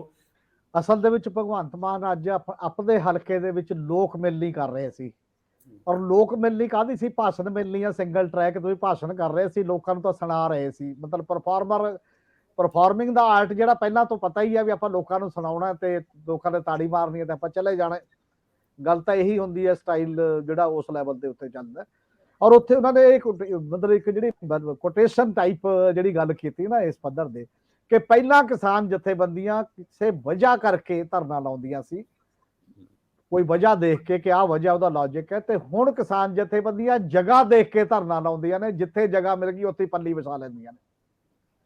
ਇਹ ਜਿਹੜਾ ਇੱਕ ਬਹੁਤ ਸਖਤ ਟਾਕਸ ਹੈ, ਨਾ ਕੇਵਲ ਕਿਸਾਨੀ ਦੀ ਜਿਹੜੀ ਆਨ ਤੇ ਸ਼ਾਨ ਦਾ ਕੁਐਸਚਨ ਹੈ। ਜਿਹੜੇ ਲੋਕ ਤੁਹਾਡੇ ਲਈ ਪੂਰੇ ਸਟੇਟ ਦੇ ਵਿੱਚ ਅਨਾਜ ਪੂਰੇ ਦੇਸ਼ ਨੂੰ ਦਿੰਦੇ ਨੇ, ਤੁਹਾਡੇ ਮਾਂ-ਬਾਪ ਹੀ ਨੇ, ਉਹਨਾਂ ਘਰਾਂ ਚੋਂ ਤੁਸੀਂ ਆਏ ਹੋ, ਤੁਹਾਡੇ ਨਜ਼ਰ 'ਚ ਵੈਲਿਊ ਕੀ ਹੈ?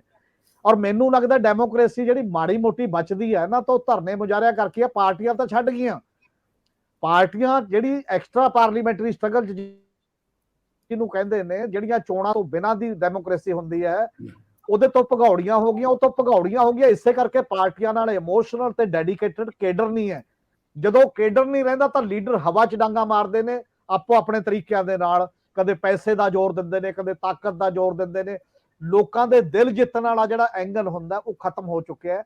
ਔਰ ਇਹ ਸਾਰੀਆਂ ਪਾਰਟੀਆਂ ਦਾ ਹਾਲ ਹੁੰਦਾ ਜਾ ਰਿਹਾ ਕਿ ਜਦੋਂ ਉਹੀ ਪਾਰਟੀਆਂ ਸੀ, ਕਦੇ ਕਾਂਗਰਸ ਪਾਰਟੀ ਪੁਰਾਣੀ, ਔਰ ਜਦੋਂ ਉਹਦੇ ਕਹੇ ਤੇ ਉਹਦੇ ਸੱਦੇ ਤੇ ਮਤਲਬ ਆਪ ਵੀ ਉਹ ਜੇਲ੍ਹਾਂ 'ਚ ਜਾਂਦੇ ਸੀ ਤੇ ਉਹਦੇ ਸੱਦੇ ਤੇ ਸਾਰਾ ਦੇਸ਼ ਜਾਮ ਹੁੰਦਾ ਸੀ। ਅਕਾਲੀ ਦਲ ਜਦੋਂ ਮੋਰਚੇ ਲਾ ਦਿੰਦਾ ਸੀ ਤਾਂ ਲੱਖਾਂ ਬੰਦਾ ਜੇਲ੍ਹਾਂ 'ਚ ਜਾਂਦਾ ਸੀ ਉਹਨਾਂ ਦੇ ਨਾਲ ਅਰਦਾਸ ਕਰਕੇ। ਉਸ ਮਾਮਲੇ ਦੇ ਵਿੱਚ ਆਮ ਆਦਮੀ ਪਾਰਟੀ ਜਿਹੜੀ ਕਹਿੰਦੀ ਅਸੀਂ ਤਾਂ ਆਏ ਹੀ ਧਰਨੇ ਮੁਜ਼ਾਹਰੇ ਦੇ ਵਿੱਚੋਂ, ਅਸੀਂ ਤਾਂ ਅੰਦੋਲਨ 'ਚੋਂ ਆਏ ਆ ਜੀ, ਚਾਹੇ ਅੰਦੋਲਨ ਕਿੱਡਾ ਸੀ ਕਿਵੇਂ ਸੀ, ਇਹਦੇ ਤੇ ਡਿਫਰੈਂਸ ਹੈਗੇ ਨੇ ਕਿ ਜੀ ਕੌਣ ਇਹਨੂੰ ਸਪੋਰਟ ਕਰਦਾ ਸੀ, ਕਿਸ ਤਰੀਕੇ ਨਾਲ ਆਏ। ਪਰ ਇਹ ਪਾਰਟੀ ਇਹੀ ਜੀ ਜ਼ਰੂਰ ਹੈ ਜਿਹਨੇ ਬਹੁਤ ਵੱਡੇ ਅੰਦੋਲਨ ਚੋਂ ਨਹੀਂ ਆਈ, ਬਹੁਤ ਛੋਟੇ ਜਿਹੇ ਸਮੇਂ 'ਚ ਇੱਕ ਕਰਕੇ ਜਿਹਨੂੰ ਟੋਟਲ ਮੀਡੀਆ ਨੇ ਸਪੋਰਟ ਕੀਤਾ, ਜਿਹਨੂੰ ਗੋਦੀ ਮੀਡੀਆ ਵੀ ਕਹਿੰਦੇ ਨੇ ਹੁਣ ਤੱਕ, ਤੇ ਜਿਹੜਾ ਤੋਪਾਂ ਬੀੜੀ ਰੱਖੀਆਂ 24 ਘੰਟੇ ਕੋਈ ਅੰਦੋਲਨ ਕਵਰ ਹੋ ਰਿਹਾ ਮੈਂ ਨਹੀਂ ਦੇਖਿਆ। ਪਹਿਲਵਾਨ ਬੈਠੇ ਨੇ ਕਿੰਨਾ ਕੁ ਅੰਦੋਲਨ ਕਵਰ ਹੋ ਰਿਹਾ, ਤੇ ਜੀਰੇ ਵਾਲੇ ਬੈਠੇ ਨੇ ਕਿੰਨਾ ਕੁ ਅੰਦੋਲਨ ਕਵਰ ਹੋ ਰਿਹਾ, ਬੰਦੀ ਸਿੰਘਾਂ ਦੀ ਰਿਹਾਈ ਵਾਲੇ ਬੈਠੇ ਨੇ, ਤਾਂ ਮਤਲਬ ਉਹਦੇ ਪਿੱਛੇ ਵੀ ਡਿਜ਼ਾਈਨ ਕੋਈ ਹੋਰ ਹੋਣਾ ਜਿਹੜੇ ਨੂੰ ਇਸ ਲੈਵਲ ਦੀ ਉਹ ਗੱਲ ਮਿਲੀ ਹੈ, ਕਿਸੇ ਟਾਈਪ ਦੀ ਸਪੋਰਟ ਮਿਲੀ ਹੈ ਕਿਸੇ ਨਾ ਕਿਸੇ ਗੱਲ ਦੇ ਵਿੱਚ। ਪਰ ਇਹ ਕਹਿਣਾ ਇਹਦਾ ਮਤਲਬ ਹੈ ਤੁਹਾਡੇ ਮਾਈਂਡ 'ਚ ਨਾ ਡੈਮੋਕ੍ਰੈਟਿਕ ਵੈਲਿਊ ਸਿਸਟਮ ਦਾ ਰਿਗਾਰਡ ਹੈ, ਨਾ ਤੁਹਾਡੇ ਆਪਣੇ ਬਜ਼ੁਰਗਾਂ ਆਪਣੇ ਬਾਕੀ ਲੋਕਾਂ ਦਾ ਰਿਗਾਰਡ ਹੈ ਕੋਈ, ਮਤਲਬ ਤੁਸੀਂ ਤੁਹਾਡੇ 'ਚ ਇੱਕ ਹਉਮੈ ਤੇ ਇੱਕ ਹੰਕਾਰ ਦੀ ਭਾਵਨਾ ਭਰਦੀ ਜਾ ਰਹੀ ਹੈ ਲਗਾਤਾਰ ਕਿਸੇ ਨਾ ਕਿਸੇ ਰੂਪ ਦੇ ਵਿੱਚ। ਔਰ ਹੰਕਾਰ ਜਿਹੜਾ ਹੁੰਦਾ ਕਿ ਮੈਨੂੰ ਸਭ ਪਤਾ ਹੈ, 17 ਸਾਲ ਦੀ ਉਮਰ 'ਚ ਮੈਂ ਭਗਵੰਤ ਮਾਨ ਵੀ ਹੋ ਗਿਆ ਸੀ, ਮੈਂ ਪੱਖੇ ਦੀ ਜੈਂਡੋਰੀ ਵੀ ਆਪੀ ਪਾ ਲੈਂਦਾ ਸੀ। ਇਹ ਉਹ ਚੀਨੀ ਸਟਾਈਲ ਫੰਕਸ਼ਨਿੰਗ ਆ ਗਈ ਨਾ, ਮੈਨੂੰ ਹਰ ਚੀਜ਼ ਆਉਂਦੀ ਹੈ ਬੱਕਰੀ ਚੋਣ ਤੋਂ ਲੈ ਕੇ।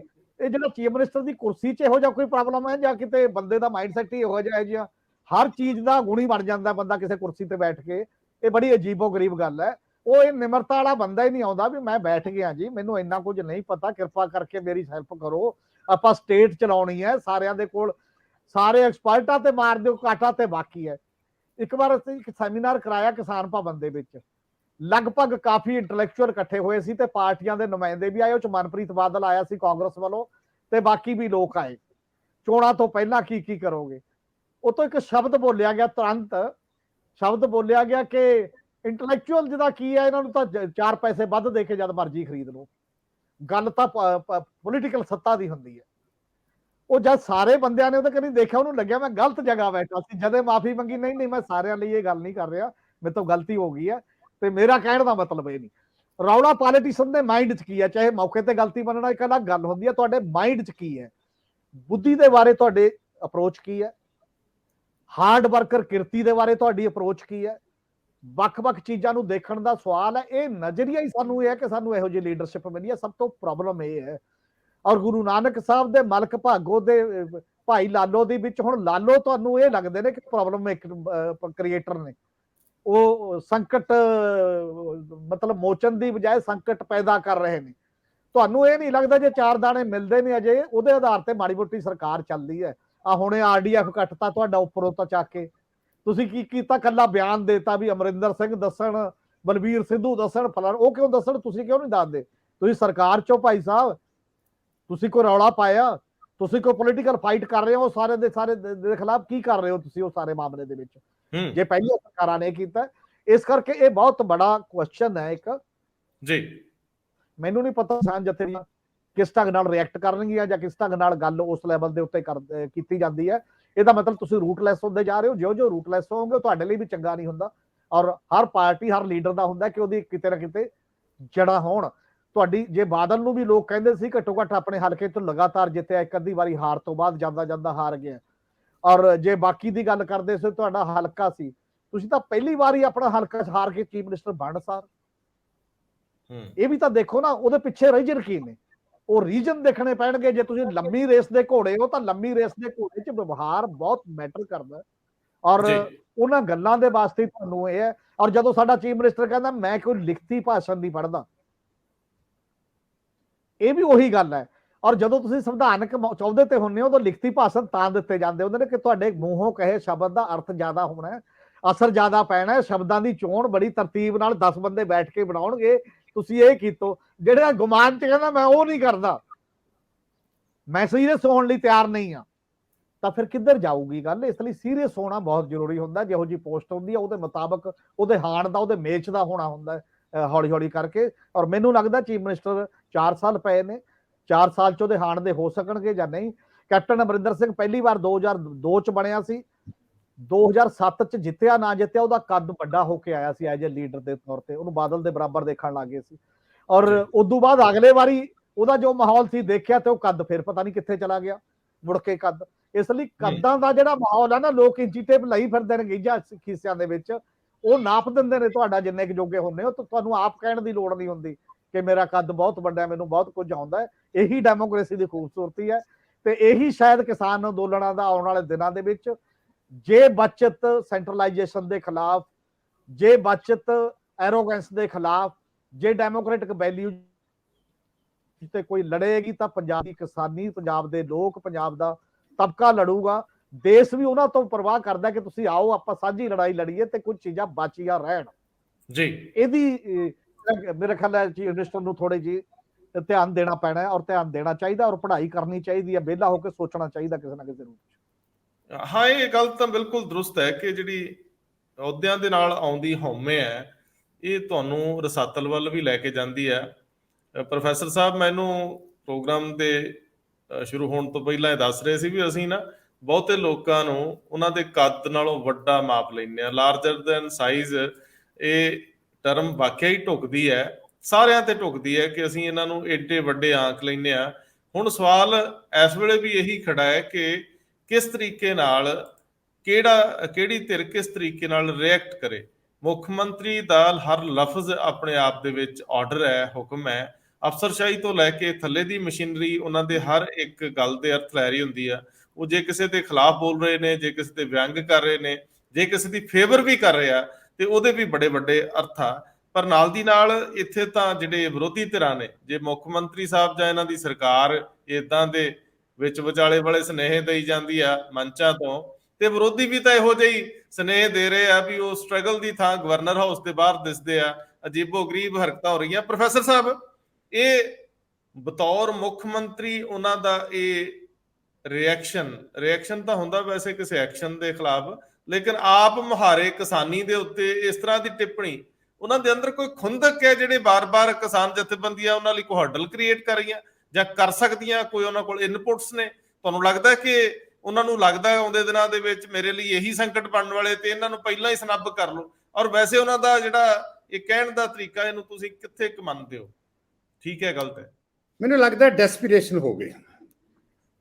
ਭਗਵੰਤ ਮਾਨ ਜਿਹੜਾ ਡੈਸਪੀਰੇਟ ਹੋ ਰਿਹਾ, ਪਰ ਮੈਨੂੰ ਨਹੀਂ ਪਤਾ ਕਿ ਜਲੰਧਰ ਤੋਂ ਉਹਨੂੰ ਕੀ ਫੀਡਬੈਕ ਮਿਲੀ ਆ ਜਾਂ ਹੋਰ ਆਲੇ ਦੁਆਲੇ ਕੀ ਫੀਡਬੈਕ ਮਿਲੀ ਆ।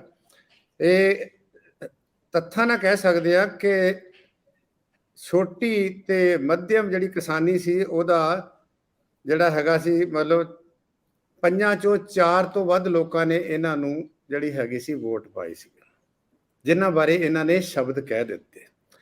ਮੁੱਖ ਮੰਤਰੀ ਸਾਹਿਬ ਨੂੰ ਰਿਸਪੌਂਡ ਕਰਨਾ ਚਾਹੀਦਾ ਸਿਚੁਏਸ਼ਨ ਨੂੰ, ਉਹਨਾਂ ਨੂੰ ਇਦਾਂ ਰਿਐਕਟ ਨਹੀਂ ਕਰਨਾ ਚਾਹੀਦਾ।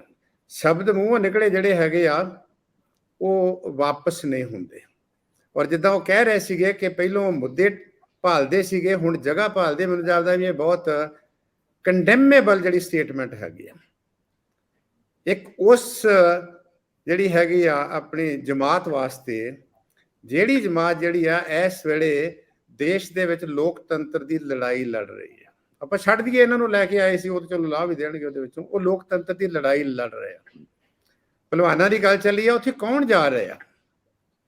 ਮੈਨੂੰ ਲੱਗਦਾ ਕਿ ਇਹਨਾਂ ਨੇ ਇਹ ਜਿਹੜਾ ਕੀਤਾ, ਜਿਹੜੀ ਯੂਨਿਟੀ ਹੋ ਰਹੀ ਆ ਕਿਸਾਨਾਂ ਦੀ, ਕਿਤੇ ਕਿਸੇ ਨੇ ਇਹ ਤਾਂ ਨਹੀਂ ਇਹਨਾਂ ਦੇ ਆਕਾ ਨੇ ਪੜ੍ਹਾਤਾ ਵੀ ਇਹ ਜਿਹੜੀ ਯੂਨਿਟੀ ਹੋ ਰਹੀ ਆ, ਇਹੀ ਕੱਲ ਨੂੰ ਕਿਤੇ ਨਾ ਕਿਤੇ ਆਲਟਰਨੇਟਿਵ ਜਿਹੜੀ ਹੈਗੀ, ਆਪਾਂ ਰਾਜਨੀਤੀ ਦੀ ਗੱਲ ਕਰਦੇ ਆ, ਕਿ ਇਹ ਬਣਦੀ ਜਾ ਰਹੀ ਆ।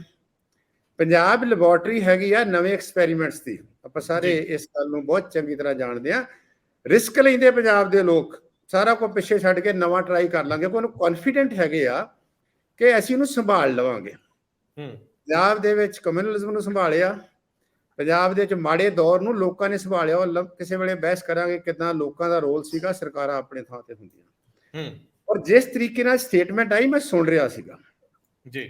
ਹਾਂ, ਇਹ ਠੀਕ ਆ ਜੇ ਤੁਹਾਨੂੰ ਕੁਝ ਲੋਕਾਂ ਤੇ ਸ਼ੱਕ ਹੈਗਾ, ਕੁਝ ਕਿਸਾਨ ਜਥੇਬੰਦੀਆਂ ਤੇ ਲੋਕੀ ਉਂਗਲਾਂ ਚੁੱਕਦੇ ਆ, ਉਹਨਾਂ ਨੂੰ ਤੁਸੀਂ ਆਈਸੋਲੇਟ ਕਰੋ, ਉਹਨਾਂ ਨੂੰ ਤੁਸੀਂ ਨਿਊਟਰਲ ਕਰੋ। ਹੋਰ ਬਹੁਤ ਸਾਰੇ ਤਰੀਕੇ ਆ, ਸਰਕਾਰ ਕੋਲ ਬਹੁਤ ਸਾਰੇ ਤੰਤਰ ਹੁੰਦੇ ਆ ਕਿ ਜਿਹਦੇ ਨਾਲ ਉਹਨਾਂ ਨੂੰ ਆਈਸੋਲੇਟ ਕੀਤਾ ਜਾ ਸਕਦਾ, ਉਹਨਾਂ ਨੂੰ ਮਾਰਜਨਲਾਈਜ਼ ਕੀਤਾ ਜਾ ਸਕਦਾ। ਪਰ ਇਹਦੇ ਨਾਲ ਨਾਲ ਜਿਹੜੇ ਲੋਕ ਮੁੱਦਿਆਂ ਵਾਸਤੇ, ਜਾਂ ਜਿਹੜੀ ਤੁਹਾਡੀ ਰੀੜ ਦੀ ਹੱਡੀ ਆ, ਤੁਸੀਂ ਉਹਨਾਂ ਨੂੰ ਵੀ ਵਲੇਟਾ ਮਾਰ ਦਿੱਤਾ।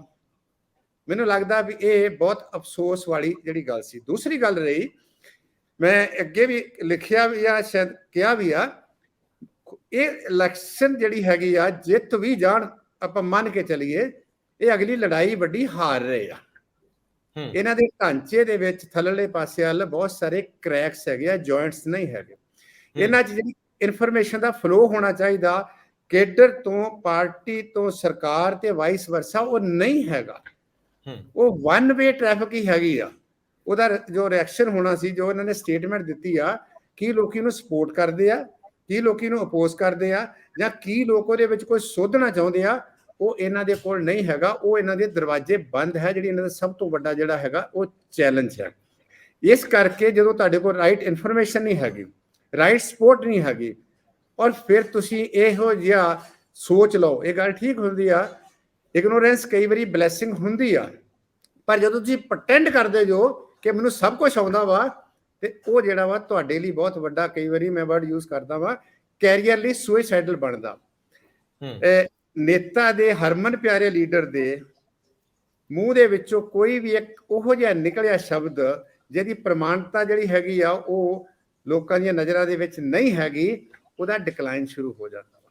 ਸੋ ਇਸ ਕਰਕੇ ਮੈਨੂੰ ਸਮਝ ਹੀ ਨਹੀਂ ਆਈ ਕਿ ਉਹ ਡੈਸਪੀਰੇਸ਼ਨ ਦੇ ਵਿੱਚ ਆ, ਜਾਂ ਉਹਨਾਂ ਨੂੰ ਕੋਈ ਐਂਗਜ਼ਾਇਟੀ ਸੀਗੀ, ਜਾਂ ਉਹ ਆਪਣਾ ਭੁੱਲੇ ਹੀ ਨਹੀਂ ਅਜੇ ਕਿ ਉਹ ਸਟੇਜ, ਜਿਸ ਸਟੇਜ ਤੋਂ ਗੱਲ ਕਰ ਰਹੇ ਆ, ਇੱਕ ਰਿਸਪੌਂਸਿਬਲ ਪਰਸਨ ਦੀ ਸਟੇਟ ਹੈਗੀ ਆ, ਜਿਹਦੇ ਹੱਥ ਦੇ ਵਿੱਚ ਪੰਜਾਬ ਦੇ ਲੋਕਾਂ ਨੇ ਆਪਣਾ ਭਵਿੱਖ ਦਿੱਤਾ ਹੈ। ਜਦੋਂ ਬਾਰ-ਬਾਰ ਇਹ ਤਾਂ ਸਮਝ ਆਉਂਦੀ, ਜਦੋਂ ਰੰਗਲਾ ਪੰਜਾਬ ਆਉਣ ਦੀ ਗੱਲ ਕਰਦੇ ਆ, ਤੇ ਫਿਰ ਤਾਂ ਲੁਕਾਈ ਨੂੰ ਬਾਹਰ ਕੱਢਦੇ ਆ, ਫਿਰ ਰੰਗਲਾ ਪੰਜਾਬ ਕਿਹੜਾ ਹੈਗਾ। ਜਦੋਂ ਕਹਿੰਦੇ ਆ ਕਿ ਰੇਲ ਗੱਡੀਆਂ ਨੂੰ ਕਿਸ ਤਰੀਕੇ ਨਾਲ ਜੋੜਦੇ ਆ, ਮੈਨੂੰ ਲੱਗਦਾ ਕਿ ਨੈਰੇਟਿਵ ਉਹਨਾਂ ਦਾ ਅਜੇ ਵੀ ਸਟੇਜ ਵਾਲਾ ਹੈ। ਇਹ ਜਿਹੜੀ ਸਟੇਜ ਹੈਗੀ ਸਟੇਟ ਦੀ, ਇਹ ਬਹੁਤ ਸੀਰੀਅਸ ਸਟੇਟ ਹੈਗੀ ਆ, ਇਹ ਸਟੇਟ ਹੈਗੀ ਆ। ਸਾਨੂੰ ਬਹੁਤ ਸੀਰੀਅਸ ਇੱਥੇ ਸਟੇਟਸਮੈਨ ਲਾਈਕ ਬਿਹੇਵ ਕਰਨਾ ਚਾਹੀਦਾ ਸੀਗਾ। ਉਹਨਾਂ ਨੂੰ ਜਿਹੜਾ ਖਾਸ ਕਰਕੇ ਕਿਸੇ ਵੀ ਮੁੱਦੇ ਨੂੰ ਉਸ ਕੰਟੈਕਸਟ ਦੇ ਵਿੱਚ ਲੈਣਾ ਚਾਹੀਦਾ ਵਾ, ਪਰ ਜੋ ਆਇਆ ਤੁਹਾਡੇ ਕੋਲੋਂ ਤੁਸੀਂ ਬਾਹਰ ਕੱਢੀ ਗਏ। ਔਰ ਇਹਦੇ ਨਾਲ ਮੈਨੂੰ ਲੱਗਦਾ ਹੈ ਕਿ ਜਿਹੜੀਆਂ ਕਿਸਾਨ ਜਥੇਬੰਦੀਆਂ ਉਹ ਆਪਣਾ ਸਿਆਣੀਆਂ ਵਾ। ਮੈਂ ਇੱਕ ਕਿਸਾਨ ਲੀਡਰ ਦਾ ਰਿਸਪੌਂਸ ਪੜ੍ਹ ਰਿਹਾ ਸੀਗਾ, ਉਹ ਬੜਾ ਮੈਚੁਰ ਤਰੀਕੇ ਦੇ ਨਾਲ ਉਹਨੂੰ ਰਿਸਪੌਂਡ ਕਰ ਰਹੇ ਸੀਗੇ, ਔਰ ਉਹਨਾਂ ਦੀ ਜਿਹੜੀ ਕੀਤੀ ਹੋਈ ਗੱਲ ਆ ਉਹਦੇ ਵਿੱਚ ਰਿਸਪੈਕਟਫੁਲੀ ਕਮੈਂਟ ਕਰ ਰਹੇ ਸੀ। ਪਰ ਜਿਸ ਡੈਰੋਗੇਟਰੀ ਤਰੀਕੇ ਦੇ ਨਾਲ ਮੁੱਖ ਮੰਤਰੀ ਸਾਹਿਬ ਨੇ ਸਾਰਿਆਂ ਨੂੰ ਇੱਕੇ ਲਪੇਟੇ 'ਚ ਲਿਆਂਦਾ ਵਾ, ਇਹ ਸਟੇਟਸਮੈਨਸ਼ਿਪ ਨਹੀਂ ਹੈ, ਇਹ ਪੋਲਿਟਿਕਸ ਵੀ ਨਹੀਂ ਹੈ। ਮੈਂ ਹੋਰ ਗੱਲ ਕਰਾਂ, ਪੋਲਿਟਿਕਸ ਵਿੱਚ ਤੁਹਾਨੂੰ ਗੱਲ ਨੂੰ ਗੋਲ-ਮੋਲ ਕਰਨਾ ਪੈਂਦਾ। ਤੁਸੀਂ ਬਹੁਤ ਨਾਰਾਜ਼ ਜੋ, ਤੁਹਾਡਾ ਬਹੁਤ ਨੁਕਸਾਨ ਕਰ ਰਿਹਾ। ਪ੍ਰਕਾਸ਼ ਸਿੰਘ ਬਾਦਲ ਇੰਨਾ ਲੰਮਾ ਕਿਉਂ ਸਰਵਾਈਵ ਕੀਤੇ, ਜਾਂ ਹੋਰ ਲੀਡਰ ਕਿਉਂ ਸਰਵਾਈਵ ਕੀਤੇ, ਉਹਦਾ ਕੀ ਕਾਰਨ ਸੀਗਾ? ਕਦੀ ਉਹਨਾਂ ਨੇ ਇਦਾਂ ਰਿਐਕਟ ਕੀਤਾ ਸੀਗਾ?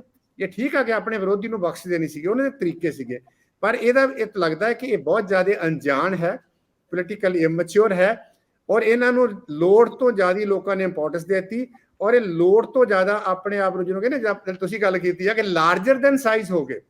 ਮੁੱਖ ਮੰਤਰੀ ਬਣ ਜਾਂਦੇ ਆ, ਕੋਈ ਸਮੱਸਿਆ ਨਹੀਂ ਹੈਗੀ, ਪਰ ਉਹ ਮੁੱਖ ਮੰਤਰੀ ਦੀ ਪਦਵੀ, ਉਸ ਰੁਤਬੇ ਦਾ, ਉਸ ਅਹੁਦੇ ਦਾ ਸਤਿਕਾਰ ਰੱਖਣਾ ਇਹਨਾਂ ਦਾ ਹੀ ਫਰਜ਼ ਬਣਦਾ ਹੈ।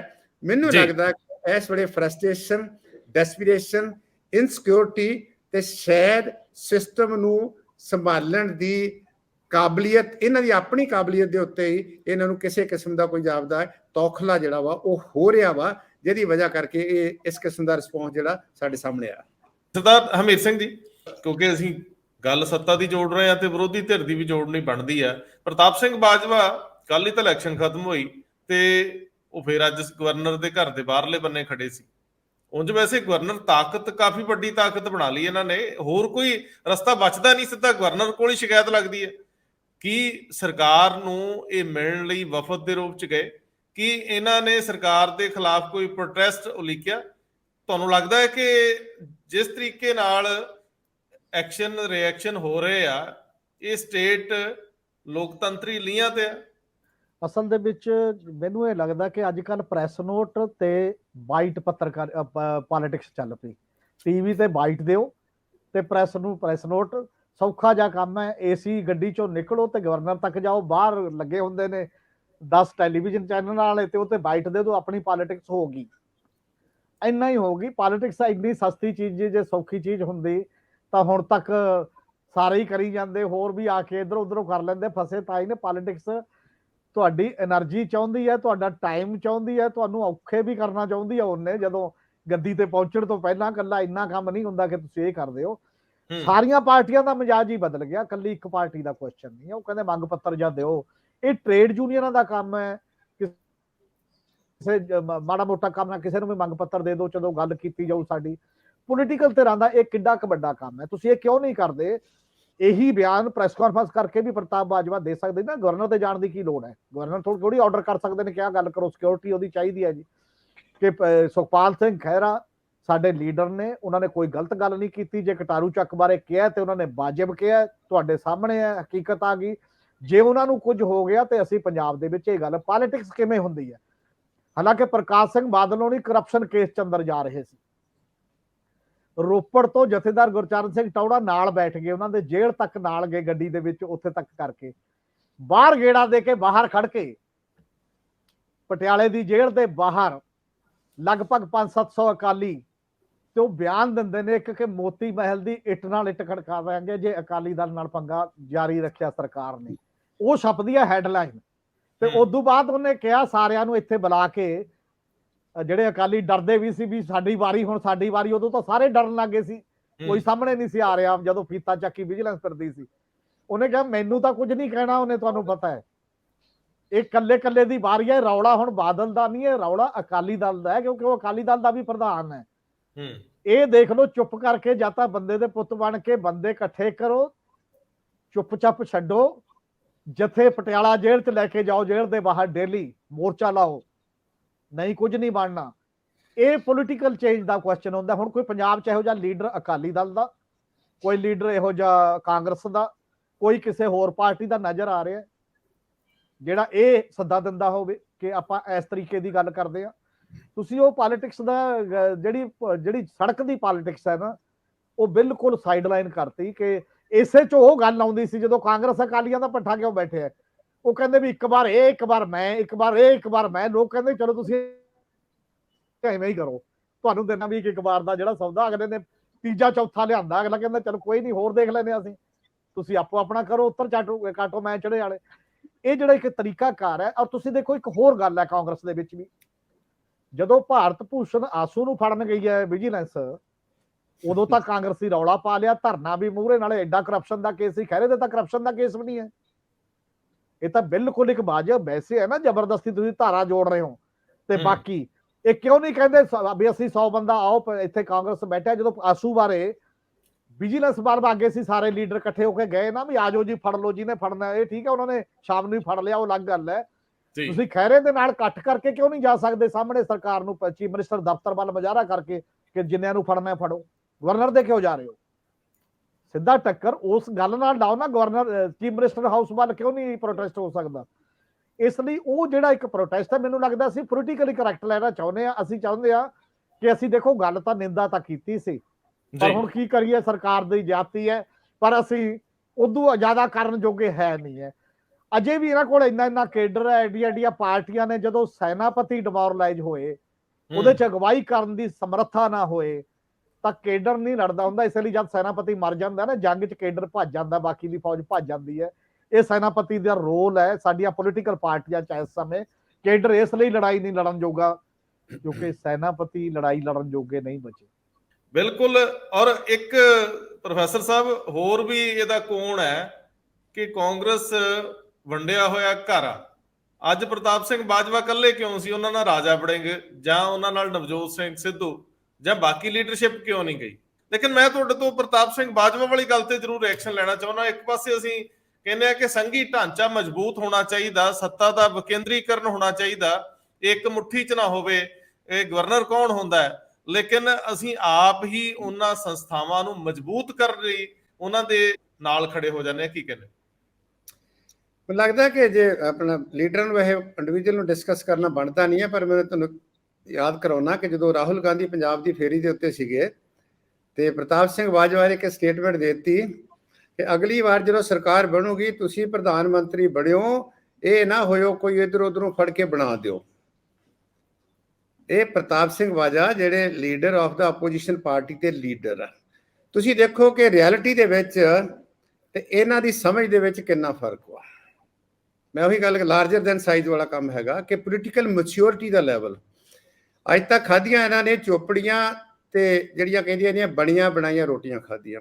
ਇਸ ਵੇਲੇ ਸਭ ਤੋਂ ਵੱਧ ਜਿਹੜਾ ਡਿਸਕ੍ਰੈਡਿਟਡ ਕਮਿਊਨਿਟੀ ਹੈਗੀ ਆ ਉਹ ਪੋਲੀਟੀਕਲ ਲੀਡਰਸ ਹੈਗੇ ਆ। ਇਹ ਲੋਕ ਕਹਿੰਦੇ ਆ, ਜਦੋਂ ਕਿਸੇ ਨੂੰ ਪੁੱਛਦੇ ਜੋ ਕਿ ਸਭ ਤੋਂ ਵੱਧ ਘੱਟ ਵਿਸ਼ਵਾਸ ਵਾਲੇ ਲੋਕ ਕਿਹੜੇ ਹੈਗੇ ਆ, ਥੋੜੇ 2-4 ਹੋ ਸਕਦੇ ਆ।